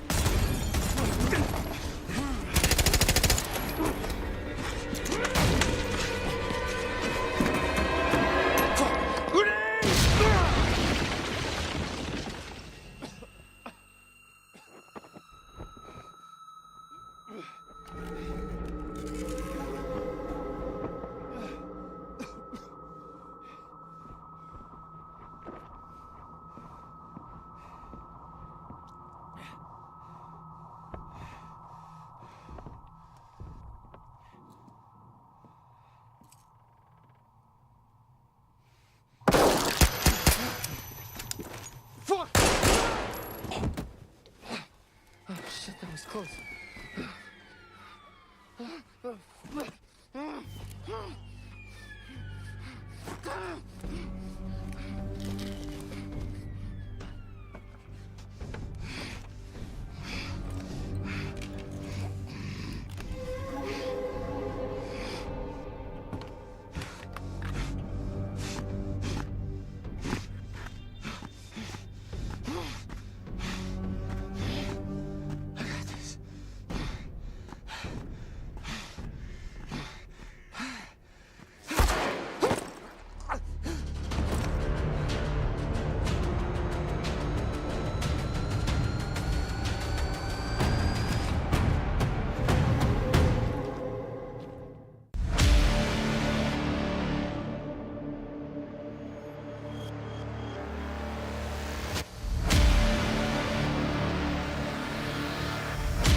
All right, welcome Hitman. back, guys. I'm excited. I saw a lot of mixed opinions on whether or not we'd see successful extractions on Armory. Who do you think is going to post the fast early time here? It's hard to fight against Shifan, am I right? Like, we saw three masterclass of extracting. So, and that team, I can already imagine, have great gun skills coming in from PUBG Mobile and potentially having some arena breakout veterans. But how can I sleep on Ducky? Yeah, how can I sleep on Ducky? But again, there's a lot of close quarter fights inside Armory, right? So all these pro players can Here's potentially what do I well, have right? to say about Ducky's team, and I think this is a factor that is unique to Armory. Okay, so let's look at teammates on these teams. And when we look at these high-level players, Monarch being one we've mentioned over and over again, but every single team today has high-level players that are experienced in Arena Breakout. What map do they grind on this game? They grind Armory. That is what they do, right? And so as we go into Armory, what I'm interested to see is this is where every player on these teams is likely to have the most reps on any map, because these high-level players, they get to Armory because that's where they want to get their reps in. That's where the real challenge is against the best players, the highest geared players. And so they know the routes on this map. They know the extraction features. And I think this is something that's going to be unique to this week, where we see almost every team, if not every team on the map, with a really experienced player on their team that knows Armory and has a real plan here. So that's what I want to see. Is I think we're going to see some high-paced, direct shots into the bunker, right?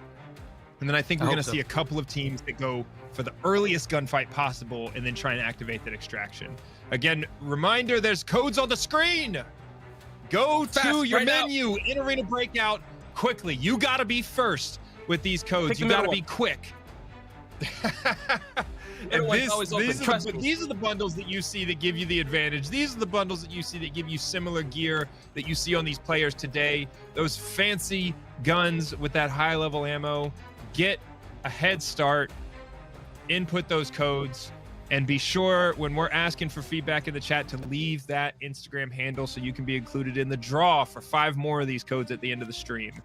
And yeah, I'm excited to get into Armory. I know these teams have, there's a reason why we take a 5-minute break before Armory, and that is not just for production, not just so Hitman can go put the kettle on and refill that cup of tea. It is so that these teams can have the preparation time they need for the challenge going into Armory as a map.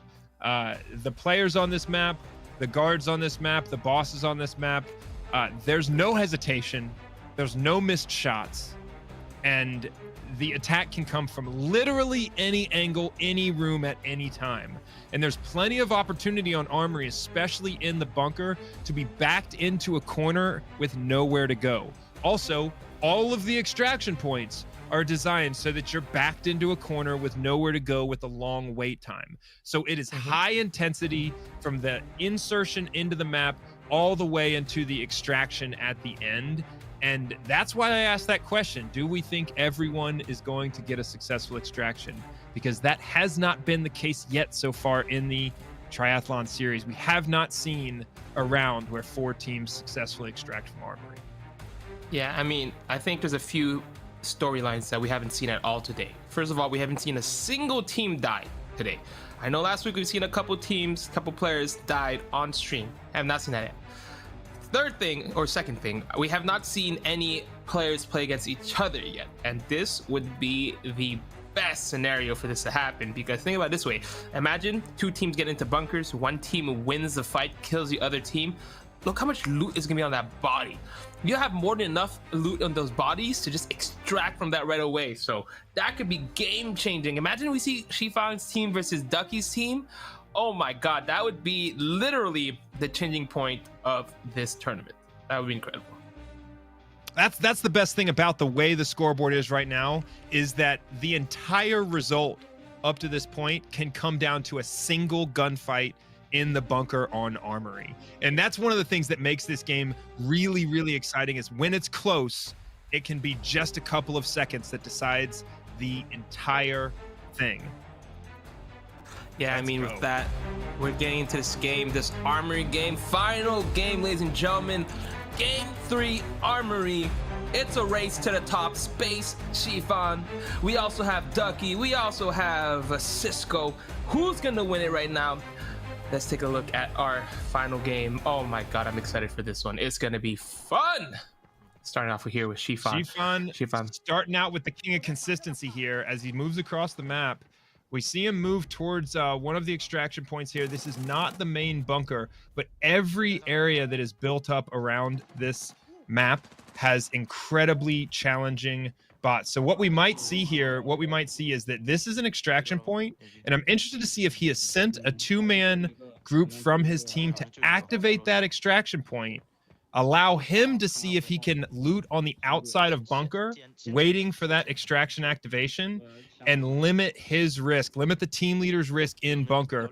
Because if he can set up a defensive position here, have this entire area cleared out, this particular extraction point is potentially defensible by 2 players. So this is an interesting tactic that we haven't seen yet. And as we see, Space's team right now is moving. He is at the bunker. And as you can see, he's backed up to the bunker. There are guards. There's potentially another team in the bunker. But once you have activated these guards, they're going to come at you. And Space with the headshot, that single tap headshot, you have to have that accuracy. You have to have that skill to be successful against any of your opponents on this map. I don't think we're going to see a lot of problems from his team there if he can keep that up. But it's really down to a matter of how quickly can they breach the bunker, how quickly can they enter and clear those rooms so they have an opportunity to get the loot, not get bogged down in a gunfight, and make it to the extraction point. Because this is not a huge map. There's plenty of opportunity for fast extraction, but there is a lot in the way of making that happen. The route planning might be a little bit easier, but the gunfights are far more difficult here. Yeah, I mean, realistically, even though this is a shorter map, I feel like I think you just have one extraction, because your other extraction just becomes more and more risky every time you try. And I mean, I said it last time, I don't expect a sub 6 again on this one. It's possible, but I think if anyone can just extract, that'd be huge for this team. And I think we're seeing Space showing off his gun skills. Look at those tap, tap, tap. But look at that. He's taking his left arm. Surgical kit is required right now. Oh man, it is already getting hurt, and we can see these bots inside here are incredibly tough. So it's gonna be a hard fight. Taking a look at the meds being used here, so man, I'm rooting for Space. It'd be possible. Like if Space gets a sub 10 and the other 3 teams all get knocked out, that would be huge, right? He could win from that. Yeah. Absolutely. Gifan also in a gunfight here, and something that is really getting into the details, you know, kind of inside the game here. When you look at the meds that they're using, obviously you need to have surgical kit. Gifan is backed into a corner right now. His teammates are distanced from him. He's going to have to use some creative maneuver to get out of this situation. He's in a closet with the door closed, just him and the coats trying to defend against all of these guards pushing his position. These guards know where he is, and it's going to be a matter of whether or not he can stay in that spot close to the extraction point and defend his position solo while his teammates do some of that work to loot and clear the area. He does have a teammate now with a area of coverage over his position, but this is what I'm talking about with backed into a corner. And getting back to the discussion about the meds that they use, those different surgical kits, when you have a limb that's completely broken, those surgical kits, the higher level surgical kits, every one of them will reduce your total health. And the higher level the surgical kit you have, the lower the cost to your total health that you're left with, right? And so when you see those lower level surgical kits, while you might not need to use 8 in a game, that's the kind of quantity in those higher level kits, it's better to carry those in some cases because they lower your health to a lesser degree. So you can get into all of the complexity of these medical supplies, and the choice and the planning that goes into it really can be a factor when you have to do this much healing on a map like Armory. Yeah, I mean, especially since some of them has faster. Oh, look at all those people there. Anyway, yeah, I mean, the lower, yes, but it takes less time to recover, so that could be a huge thing. So I mean, double-edged sword. You pick your poison. Which one do you want? Do you want to take longer to recover, or you want to recover more? Yeah, we actually saw Xiang He, teammate of Xifang, getting knocked by one of those guards. So this is gonna be super tough. I mean, everybody's getting knocked, everything getting hurt. You gotta be careful not to run out of meds too, as well, right? I hope they bought enough meds. You know you're gonna get in multiple gunfights here. But oh my goodness, I'm expecting a lot of action here from Xifan. I wonder how close they are really to extracting and how much money. I mean, you'll be pretty easily getting the loot as you're going around here because they have a golden lion in the backpack. Xifan with one item that is absolutely enough value to extract successfully and meet the minimum. At this point, here's what's happened to Xifan at this point is he had a highly successful strategy on farm and valley that involved splitting the team up and then bringing the team back together. And he's done that again on Armory with one bit of exception. One change is that split up put his team under immense pressure. You see, this is the first time he's on an extraction point with broken limbs, and there are guards all around his position pushing this extraction. The guards know when the extraction's activated as well, and every other team on the map knows that you've activated an extraction point here. And so he's under pressure. His team is fanned out in front of him to kind of provide some space. They're basically sacrificing themselves to pick up positions to slow down guards or potentially other teams pushing his position. And so the tactic worked again, split up, loot, and rejoin at the extraction point, but it put him under much more pressure this time than on the previous 2 maps, and he almost died. We'll see if that extraction gives him a good time and a good loot amount. Space and Ducky both in bunker, moving through, trying to get to the loot, trying to activate that extraction point so they can get a decent time here. You see they've all gotten to this point very quickly, and this map is going to be a matter of seconds between a lot of these teams. Ducky with a successful extraction, the first one we've seen in 7 minutes and 3 seconds. But did he get enough though? That's a question. Okay, we're gonna hear a fast time for this map. One of the fastest we've seen. Ridiculously fast. Yeah. But Shifan's actually getting close to that number really, 2, right? Really quickly here. I think this is gonna be a sub 8 minutes, maybe a little bit more. So it's gonna be super competitive, and they have enough time to run at least one more. I mean, I love the fact that he's the only one in the thing, and then everyone else fanned out just to prevent everyone else. I'll go with you. Cisco right here also in the bunker here, so we'll see if they can actually. I don't like when they're all grouped in together. It causes too much issues here. I think having their splits 2-2 is the best, but it only works if you have good players, skilled players who know what they're doing. So it wouldn't work with me, right? If I was there 2-2, I would just get destroyed. But you know, having all these amazing players makes this a fun time. But I'm curious about Ducky if he was able to get that time. It looks like he did. We can see that Ducky got the points. He's at 25-24. We're gonna find out Shifan in a second how much he got to. But I mean, it's not looking good for Space and Cisco right now. Oh, 8 minute. It's still a close game. It's still a close game of seconds right now, and we'll see Cisco under pressure in a gunfight. All of these teams making towards their first extractions or completing their first extractions, and no team has had an easy time of it so far. Grenades going back and forth. The multiple different types of grenades in this game have different effects, with the classic M67 fragmentation grenade doing lots of damage, but not nearly as much to the vital sections of players with heavy armor on. A number of different grenades here are going to be used by these players with different effects, and we see them clearing a room with those grenades. Much more effective against armored players. More and more guards coming towards their position. As the timer ticks down, they need to make sure that extraction's activated and that they get to that extraction point with at minimum 20 seconds to be able to stand on that extraction point to ensure they get off the map.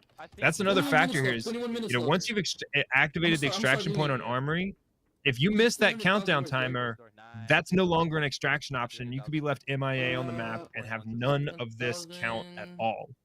Yeah, and that's like disastrous because it turns into a 30-minute run, and if you don't succeed any other extraction, that's just the worst scenario that can happen to you. But yeah, I mean, Cisco, I think this team is struggling to find loot right now, which is kind of weird, especially where we are. And I'm curious if Cisco understands the mechanic and how it's a 2-minute extraction. In my opinion, it feels like they're taking a long time to get their loot, get to that situation. But again, they've been fighting for a while now. I am curious to see how Space is doing. Space and Cisco, there's the two teams that kind of fighting for that 3rd place, whereas we have Ducky and Shifan playing for that 1st place. So look, we have the upgraded points. It's a minute difference between Ducky and Shifan. Expect both of them to do another run just to try to close that gap. And we might even see a sub like 6 minutes, since Ducky had 7 minutes on that run. That's ridiculous. Yeah, it's going to be a tall task to take more time off of what we've seen so far, because this is the absolute highest level skill on this format that I've seen. Seeing these players fight for seconds on this map as they try and optimize every bit of their route planning, clear every corner. You see the care that Space's team is using as they try and clear these corners when they're in the bunker. You can tell the pace of movement with these players, especially with the pressure that they're under, is much slower here on Armory and Bunker, because they're forced to clear every corner so that they're not risking getting killed by those grenades. They're not risking getting headshot by one of those guards. And then you add into the fact that there could be other teams with the exact same objective as them trying to go for those high loot areas. So yeah, I mean, this is high intensity in Space. When you look at his time here, he has an opportunity potentially if he really comes in low, but it seems to me like the fight is between Ducky and Shifan, and it is 1 minute and 3 seconds that separate those two teams. Yeah, I don't think Space and Cisco both have time, because even Space gets the best time in the world of what, let's say hypothetically 3 minutes. it's impossible since Ducky and Shifan have their final score. It can only get better from there. The only person that can jump it up is Shifan potentially beating Ducky, and getting a minute shaved off might seem like, oh, it's possible. You know, your armory is so close, but it is a tall task. And Shifan actually had that golden line. Maybe if he would have been able to push through earlier, I think his teammate found the golden line and gave it to him. I think that's what happened. Found the golden line, gave it to him, and he walked over. But I was curious to see how much point they got from that, if they got enough. And even at this situation, the Space and Cisco have enough loot to get out, to get the successful extraction, to get that time stop. You don't know, right? Like, it doesn't look like in that situation. But Mod, man, it's gonna be close between Ducky and Shifan. We're gonna have to see where they are at now in the footage. But Space and Cisco looking like they're just organizing their loot to try to extract. Yeah, it's gonna be very fun to watch the end. Yeah, this 1 minute and 3 second gap between our top two teams, they have plenty of time. Remember, these armory games it's a smaller map. There's potential for these teams to, get 3 repetitions on this map. And I think that Ducky and Shifan, they're likely aware of where they stood after Valley, and knowing that you're that close, they're going to get as many runs as possible on armory to try and get the absolute best time down to the second, because really, if Shifan, he's the only team so far that we've seen that has gotten on every map. He's gotten multiple competitive extraction times, right? So why would we expect any different from him at this point? It's likely he's going to do, he's going to repeat his plan consistently over and over again, potentially shaving off 30 seconds or a minute from his previous extraction time. So it really is either Ducky or Shifan's game right now, and it's going to come down to these seconds. And we see Space reviving one of his teammates that was nearly killed there, and that's the kind of pressure at armory that slows down your movement and really extends that time on the map. Yeah, no, I totally agree. I mean, especially at this point, they might not even extract, right? Like, the amount of time left, it's just, we're gonna see if they're able to get out of there, because just people are getting knocked left and right. But 21 minutes, I mean, that's more than enough for him. Still, I'm just hoping for maybe a competitive fight between at least his last 2 teams. But I want them to extract, but I also do kind of want to see a team die, just to have that at least on one of our shows for today. But I am very, very curious about the other team. I don't know if they're playing. Do you think they're running it back? They have to be running it back, right? I know right now we're looking at Space. Yeah, I would expect so. And yeah, that is an interesting point to bring up. Is I can't explain how rare it is to see 8, 12, 14 games with all of these teams and to not see a team die on the map yet. It's a testament to the skill, because if anyone in the chat has played, I know you and I have played plenty of games in Arena Breakout, and it is remarkable to see this many games with these teams where we don't see a team dying or being completely wiped. And so we see Space again in the bunker here, dealing with some of those guards. A teammate knocked once again shows you how difficult it is to really clear through this bunker safely and get to that extraction point, get it activated. We're down to nearly the halfway point here in Armory with a little over 15 minutes left. As they move down the stairs, all of the players on Space's team taking serious damage, slowly but surely clearing through the Armory. And then we see Shifan's team again moving towards the bunker, executing to plan. You see, as I mentioned earlier, before you expect to be in a gunfight, you see players hit those painkillers, which gives them the ability to continue running, and despite potentially taking shots to the legs that would otherwise slow them down. His teammates clearing the way in front of him. Again, with the energy drinks, we've seen Shifan use those energy drinks more so than any other player on the map today. And those energy drinks, what they do is they replenish both food and water, but they also recover your stamina to max. And so those energy drinks, by carrying 5 or 6 of those onto the map, you increase your ability to continue running across the map while not having to worry about being thirsty or hungry. Shifan being put to the test right now outside a bunker as he downs 5 or 6 absolutely crazy guards in a row, taking a little bit of damage. He's going to get some cover and concealment and get healed up. But yeah, all headshots, 5 or 6 guards in a row. I mean, that was incredible. And you can see that's just one strategy he's mentioned. The energy drinks is huge. Being able to run, although it may not seem much, but replenishing your stamina, meaning you can keep running and keep running and keep running from one point to another, is one of the reasons why he's consistently getting those short extraction, in addition to him having the crazy gun skill. And look at here, Ducky. Look at Ducky's extraction. Ducky still has to wait 2 minutes plus, right? But he has this 400k target mod, so he knows with one item he has the extraction value. Ducky gonna have a really fast extraction here, but we just cut away from Zifan. He has 1 minute and 5 seconds left. He also has a really low timer right now. Cisco moving through the stairwell still under pressure. We have Ducky and Zifan right now, both having extractions activated. Zifan frantically trying to work out his loot. He has 85 seconds left, and he does not have enough loot right now to make sure he has the loot value he needs. Whereas we saw Ducky on the extraction point, a little bit behind him in the time, but with a guaranteed loot value that is going to meet the minimum standard. Zifan still working out his loot, healing to make sure he actually makes it to the extraction with just over 1 minute until he is off this map. He's got backpacks to pick up, he's got loot, and Cisco is still working his way through the pressure, through all these guards. Plenty of loot opportunities there, but the time is ticking down. You know, under 13 minutes left here. Cisco, unless he gets off this map quickly, is not going to have an opportunity to get another run in. 83. Yeah, I think at this point they're just going to be happy with the extraction and be able to get out of that, because for them it's like, wow, what's this incredible amount of action happening left, right, left, right, left, right, center.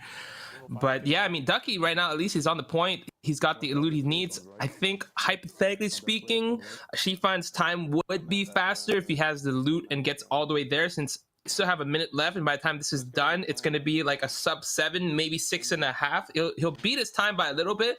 But I think Shifan's on pace for a 5.5 minute run, and that would be enough to win. And this, hypothetically speaking, could do one more run, right? I think on paper, after these runs, they have like 7 minutes, and if they're trying to beat their time, they could still do it. Highly unlikely, but they still can do it. And Ducky right now playing it well, doing a little dance here in this little pit here, trying his best to just stay alive for those 30 seconds, get the extractions. His teammate doing a great job keeping him alive. And Monarch, Stade, and Wi-Fi just clearing the rest of Bunker. Ducky with some of the best players in the world on his team right now, and they are handling all of the guards in Bunker. In space, trying to move either towards the extraction or towards his first loot area. It looks like he's moving across the map from east to west. Extraction. Ducky with 4 seconds left. We're going to take a look at this time. We know already he has the value he needs. 6 minutes and 7 seconds.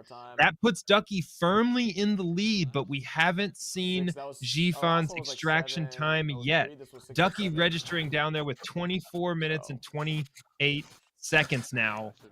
Almost 500,000 in loot value. He has enough. Cisco out of Bunker now, hopefully moving towards the extraction so that he can get off this map and get a time on the board. But Ducky with 24-28. Absolutely incredible times he's put together today. That's an average of 8 minutes per game. And that's just because the second game was 12 minutes. That score could have been even crazier. Think about it. Sub 6 minute 2 runs. His first and third run were faster combined than his second run. That's crazy. That is crazy. But yeah, right absolutely. Now, what I'm interested to see is Zifan. I want to see what the time is updated to and what that extraction time was, because it looked so early that he was able to get to that extraction point. And I want to see, like, it looked like he could have bested his previous time by over a minute. And so once we see updated scores across the board here, and once we see Space and Cisco successfully extract on this map, we will have a clear indicator of who is going to be in the lead here. But it is really down to seconds. Ducky with a second successful extraction, Zifan with a second successful extraction. And theoretically, like you said, enough time to get back in there and give it another shot. I mean, frankly, with 9 minutes and 40 seconds left on the clock, they're going to need to get in and out faster than that to beat their previous times. We see Zifan's updated score is now 23 minutes and 10 seconds. that fast extraction on Armory, it looks like he got the loot. He got the loot transferred. He got enough to get 300K. And with a 23-minute updated score, he takes 3 minutes off of his previous Armory time. That is wild. That is crazy that they got the loot in time. He was frantic. 60 seconds, team is trying to get all the loot. But that being said, it's less than a minute difference. So if Ducky is in the game right now, there's a chance they can still win it, and this could be down to the wire. It'd be kind of hilarious that Ducky or Shifan, both of them did 3 runs before Space or Cisco finishes their 1 run. I think that'd be hilarious. But also, I just think that just proves how good these players are, because Armory is a tough place. It is incredible. We'll see what Space ends up with. Looks like a potentially 23-minute run here. It was just about average to what they've been doing today. However, let's see if they got enough money, though. 30 more seconds? 20 seconds, sorry. I misread that. We'll find out more. And look at Space's health here on his screen as he extracts. Again, a testament to the difficulty of Armory. He is incredibly thirsty, incredibly hungry, overweight, with 3 limbs blacked out. And that is a normal status for your extraction on Armory. 22 minutes and 56 seconds. Not going to keep him in the race overall, but I mean, we're on pace right now for all 4 teams to potentially get a successful extraction on Armory, which would mean no team wipes in the entire event. Absolutely crazy. That's a difficult thing to predict. I would not have predicted that. Space with plenty of loot value, 369,000. A successful extraction gets him on the board, so he's not going to post a 30-minute time. And Ducky here with 1 minute and 18 seconds to make up. He's likely on his final attempt potentially, and we're going to see whether or not he has what it takes to really take, another minute plus off of a time. Yeah, he would need to be already in the game right now. So I think at this rate, he might not have made it into the game. Looks like his teammate has died. You know how you said that we haven't seen a team get wiped yet? Well, that might be the caster curse. We might see Cisco's team maybe get wiped here as one of the team is down. And it's only 11 minutes left as we see Cisco getting shot. No, turns on the other player. That's the pro player there that we've seen. But let's find out, Mod. We're watching Cisco. He's got the main stage. We'll see. Look at everything is damaged. Broken arm. He's going to have to recover with 11 left to go. Mod, what do you think is going to happen here? I think we hear a frantic pace of communication because they know they're under the gun to be able to get off this map and get a successful extraction in. He's able to heal through all of that damage, but something to note is, typically when you'd play here, play with your homies, get in the game and have a good time. If somebody dies like that, you got teammates that are going to loot their gear, split up their gear amongst the teams so that your teammate is delivered that gear back after the game. He can recover some of that loot in case he died. But in this case, the team can't do that because that's not going to count towards your loot value as the team leader. And so they're leaving him behind because they need to, maintain enough space. They may actually loot the teammate just to get the stuff that he didn't bring onto the map originally. But there's definitely going to be a change in tactics from what you typically see playing with other people, just to maximize that loot value coming off the Armory. Yeah, Cisco doesn't have to pick it up, but still, one of the other 2 teammates can still pick up the loot to bring it back out, since, that's still a potential thing. But yeah, I mean, he might have held some expensive loot there, so we'll see, man. Now we're getting to that 10-minute mark. I don't think anybody else is doing any runs, or else we would have seen them play. But it looks like if there is, it's going to be down to the wire. We're just rooting for Cisco to at least finish this off. Cisco, I'm rooting for you to finish this extraction, but being down 1 player, once you get to the extraction point, he needs to get to the extraction before the 3-minute mark. Before the 3-minute mark, or we won't be able to get it. Are there only 2 players left? It might just be 2 players. I can't tell, Mod. Do you think it's only 2 players? Looks like it's him and Super. They've definitely been hit hard on this run through bunker. They've clearly approached the extraction point at this time. I don't think they're going to have issues with total time left anymore if they've activated it or if they at least have a plan to activate it. But he's got one teammate down. Looks like potentially one teammate activating the extraction, and they're trying to maneuver on these guards so that they have an opportunity for a safe extraction. But Cisco needs to make sure he's there in time, make sure he's not exposed, and they have 60 seconds left for the extraction. So if they're able to hold this position, they will be able to successfully extract and get a time on the board. Right now, it is, down to 1 minute and 18 seconds between Ducky and Gfan, and it's really a battle for third place between Cisco and Space here. So we're going to see what the results are as these guys finish out their final extraction with only a couple minutes left on the clock overall. But this has been exactly what I expected on Armory. Insanely high intensity the entire time, requiring a lot of communication. And what this is, we're 21 seconds away from all 4 teams successfully extracting from Armory. And potentially, if Cisco's got it, all with enough loot value to post a score, which is remarkable given the difficulty of this map, given the difficulty of the competition.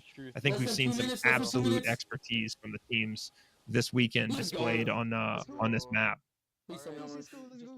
Yeah, I mean, that was almost down to the wire. No deaths at all, full extractions. And I don't think we only saw one person not have enough loot. And that was, I feel like, a mistake that happened for Gfan, which also we'll talk about in a second because there's 2 things that could have affected this game today. But, well, at least Space and Cisco both has been able to extract. I think Cisco is going to be in last place because of that long one. So we are going to go ahead and talk about these last few games, but incredible last 3 games, last map, because I did not expect almost a sub. Was it a sub 6 in the last one as well? I mean, it had to have been a sub 6. I'm interested to see what the final standings are for that map, because there's the potential he could have done that in sub 5 minutes. He in the final times looked like he had the win by a full minute and 18 seconds, and he was a minute back after game 1, right? And so that's a huge margin he closed between his first and second game. And so we can see the absolute fastest game on Armory potentially, depending on what that final score is. And really what we saw today from Gfan is absolute consistency, right? They had a plan for every single map. It was clear they had a route planned. They had a movement strategy, and they executed that over and over again successfully, taking time off each time. Remarkable. Yeah, let's go ahead and take a look at the recap. Gfan, as you mentioned, sub 5. Is that the fastest at any that is of the extractions today? The fastest we've seen so far. That's crazy. And almost like down to the wire, 314,000. Ducky with that 6-minute second place. Wow, 500k. Space making it with the 22 with 369, and then Cisco with that sub 30 minutes hitting that 337. But like we mentioned, that is incredible for Gfan. I mean, that strategy worked to perfection, having your teammates walk around, one of them going on the extraction, everyone else picking up the kills, going in and meeting up together. And last second, I feel like if we were to watch that, it would have been down to the wire, 3 seconds left, making it to it, jumping into the extraction, getting exactly that sub 5. Wow. And to be honest, that is incredible. I feel like, man, congrats. I mean, I talked about this earlier. I said Gfan, such an incredible player, and with that strategy coming down together, let's go ahead and take a look at this highlights. Yeah. And now we'll be able to see some of these fights here as we talked about Space. I think this is where he started hitting quadruple headshots, or was that Gfan? Oh, this is where Gfan's teammate gets knocked here, and Gfan able to pick him back up is actually really huge, and those people coming in. And there we go. First extraction for Ducky, 7-minute, which we thought was pretty fast, right, Mod? Yeah, 7 minutes was remarkable. That absolutely set the standard. And then Gfan with the 8-minute and 8-second extraction knew what he had to do to close the gap at that point.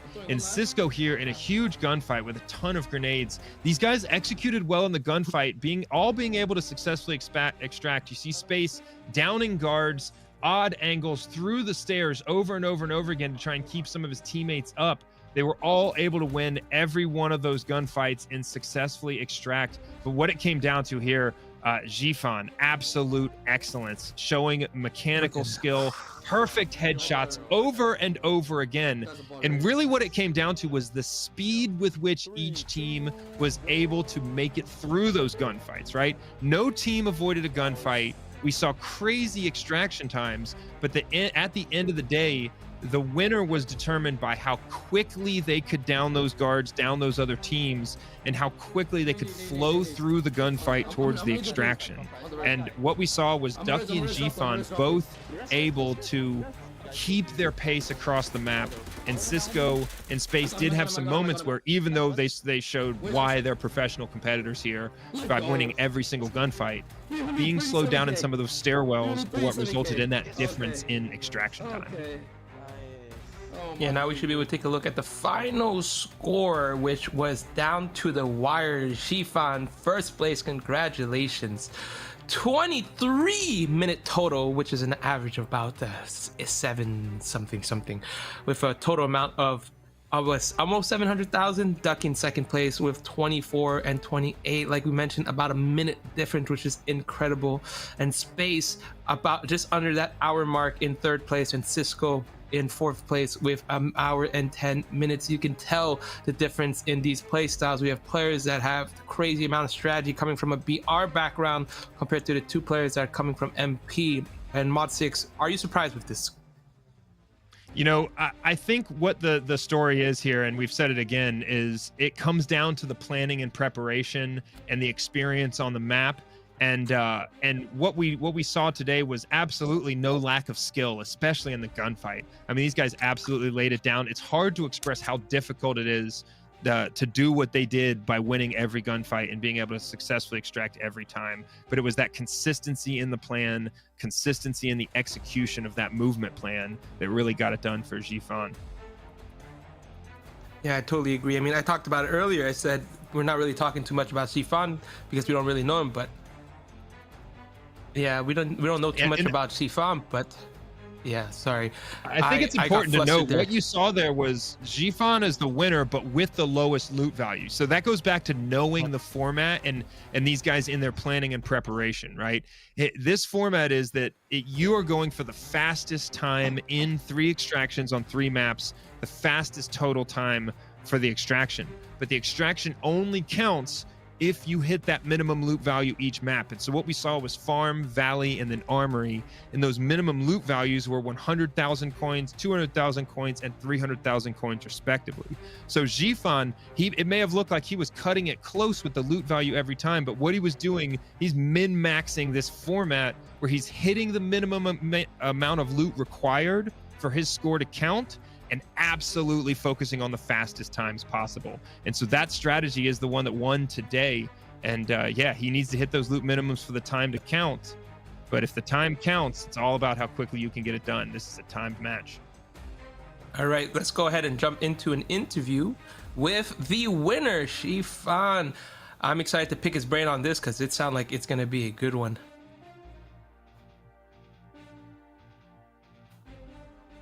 Hello, Jifan. How you doing? We saw crazy consistency today. These matches are really, really crazy. Even though I was grinding the game for the past week, I was playing it, I was leveling up. But you know, there are like just so many stuff you can learn throughout, you know, like a daily playing the game. And the overall strategy for my team is basically like, you know, because you know I came from PUBG Mobile. I know how to control the recoil well and all the stuff, so I just need to shoot, right? In terms of the looting and all the what's the most valuable item in the game, or where can we find these items, my teammates got them nailed down. So thanks to my teammate, and that helped me, really helped us like to get the dub today. Hitman, I know you've got a strategy question. Let's hear it. All right, Jifan. So I already talked a lot about you. I said you were amazing. I said you were the dark horse. You were my pick for this win. But tell me about how the strategy changed within the game, because I'm sure you knew how close you were within Ducky's team. How did you change that strategy in that last one in Armory? For the last one, like we just knew that if we do it, like if we do the extraction inside the main building, we're like on the ground, we're not gonna make it, especially where like 1 minute short compared with Ducky's team. So the plan was, we have to do a quick extraction outside near the satellite, and that's where we can do the fastest. And then all we need to do is trust our gun skills and the equipment we gathered through the time we're playing, and we just like kill whatever like the players we see and grab their loot and just dip. Basically that's the strategy. Yeah, and for the last game. That's incredible strategy, to be honest. Talk to us about your teammates, because this is a game where communication and teamwork is absolutely one of the most important dynamics. So who were your teammates? How did you find those teammates, and how did they contribute to that strategy? Okay, so these teammates, so some of them, one of them were my previous like PUBG Mobile teammate. I didn't know he was playing the Arena Breakout until like I was like spreading out the messages. So hey, I have an event going on. Any like veteran Arena Breakout players like can join me? And he just, hey, I played the game for since beta. And then like he said according to him, he said he's the #1 player in Arena Breakout. And I showed him, for example, Ducky's team is pretty stacked, right? I showed him a team list, and like I said, oh, have you ever, do you know these players? Have you beating them in the Wi-Fi more? Like, have you know these players? And he just showed a screenshot of their dog tag in his backpack, and I know everything. We've got some confidence coming from the teammates. He's like, their dog tag is literally in my backpack, and you're asking me if we can win tomorrow? No question asked. I was like, hell yeah, okay. We're about to see a battle of dog tag screenshots on Twitter in response to that, I'm sure, because that puts the challenge out. So funny. The dog tag, I didn't know skill here. I thought dog tag, you can just stay there for a certain volume. Like, I didn't know like dog tag you can use it to flags, right? He literally showed me the that's awesome. Well, hey, congratulations on the performance today. The speed that you guys got off of Armory in that last extraction absolutely clutched it for you. Clearly the teammates in planning did well, and great work, man. It was awesome to see. You said don't sleep on PUBG, and it's clear you brought a bunch of teammates with some serious skills onto the map today, and you executed perfectly. That was awesome. Thank you. All right, so we should be heading back here, and Jifan with demonstrating that planning and his leadership on the team and the experience in the game, absolutely getting it done. A 23-minute time. I hope to see you out there in the lobbies, maybe on my team versus running into you on Armory. And but before we go, just tell us your favorite part about Arena Breakout. Favorite thing about the game so far. I just love the lobbies, just so sweaty. The part where you could lose all of your stuff you gathered, through the past week of playing, right? Like in one match, that itself is just like thrilling to me. And as a PUBG Mobile player, where sometimes you die, you can get revived, and you can get the equipments, in each match.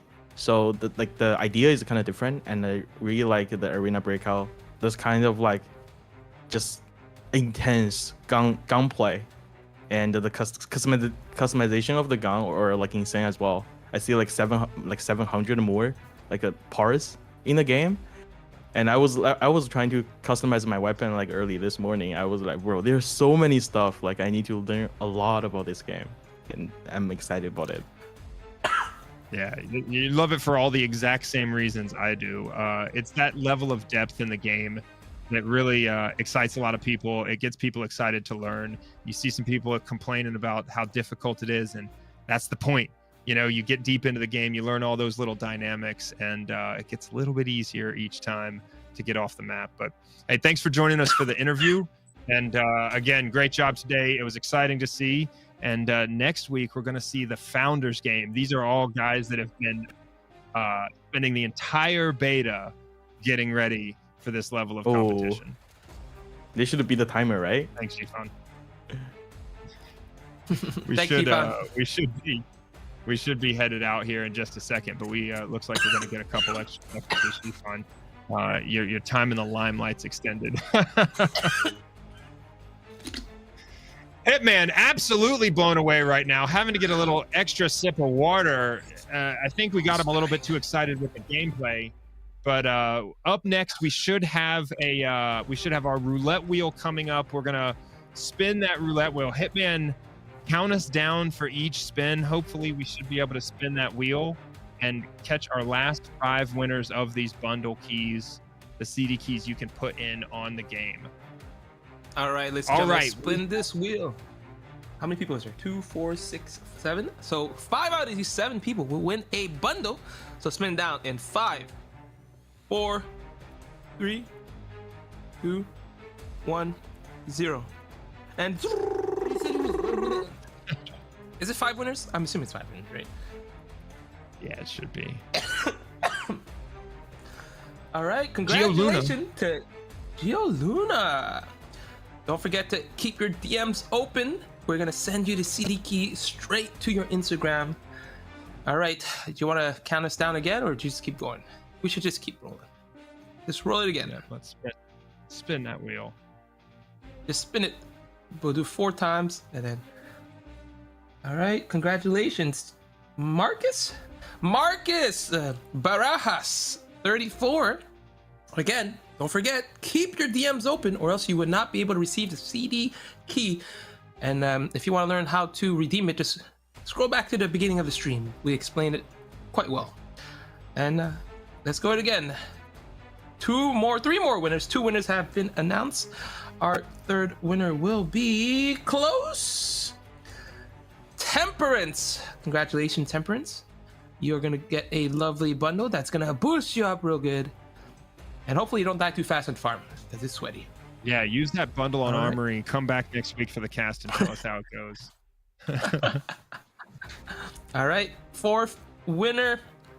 And let's see what it is. Default HUD FNM. This must be Ducky. Must be Ducky, huh? Am I right? Ducky catching strays after he puts up a crazy time on farm. Let's spin that wheel for the last winner. And do we have it?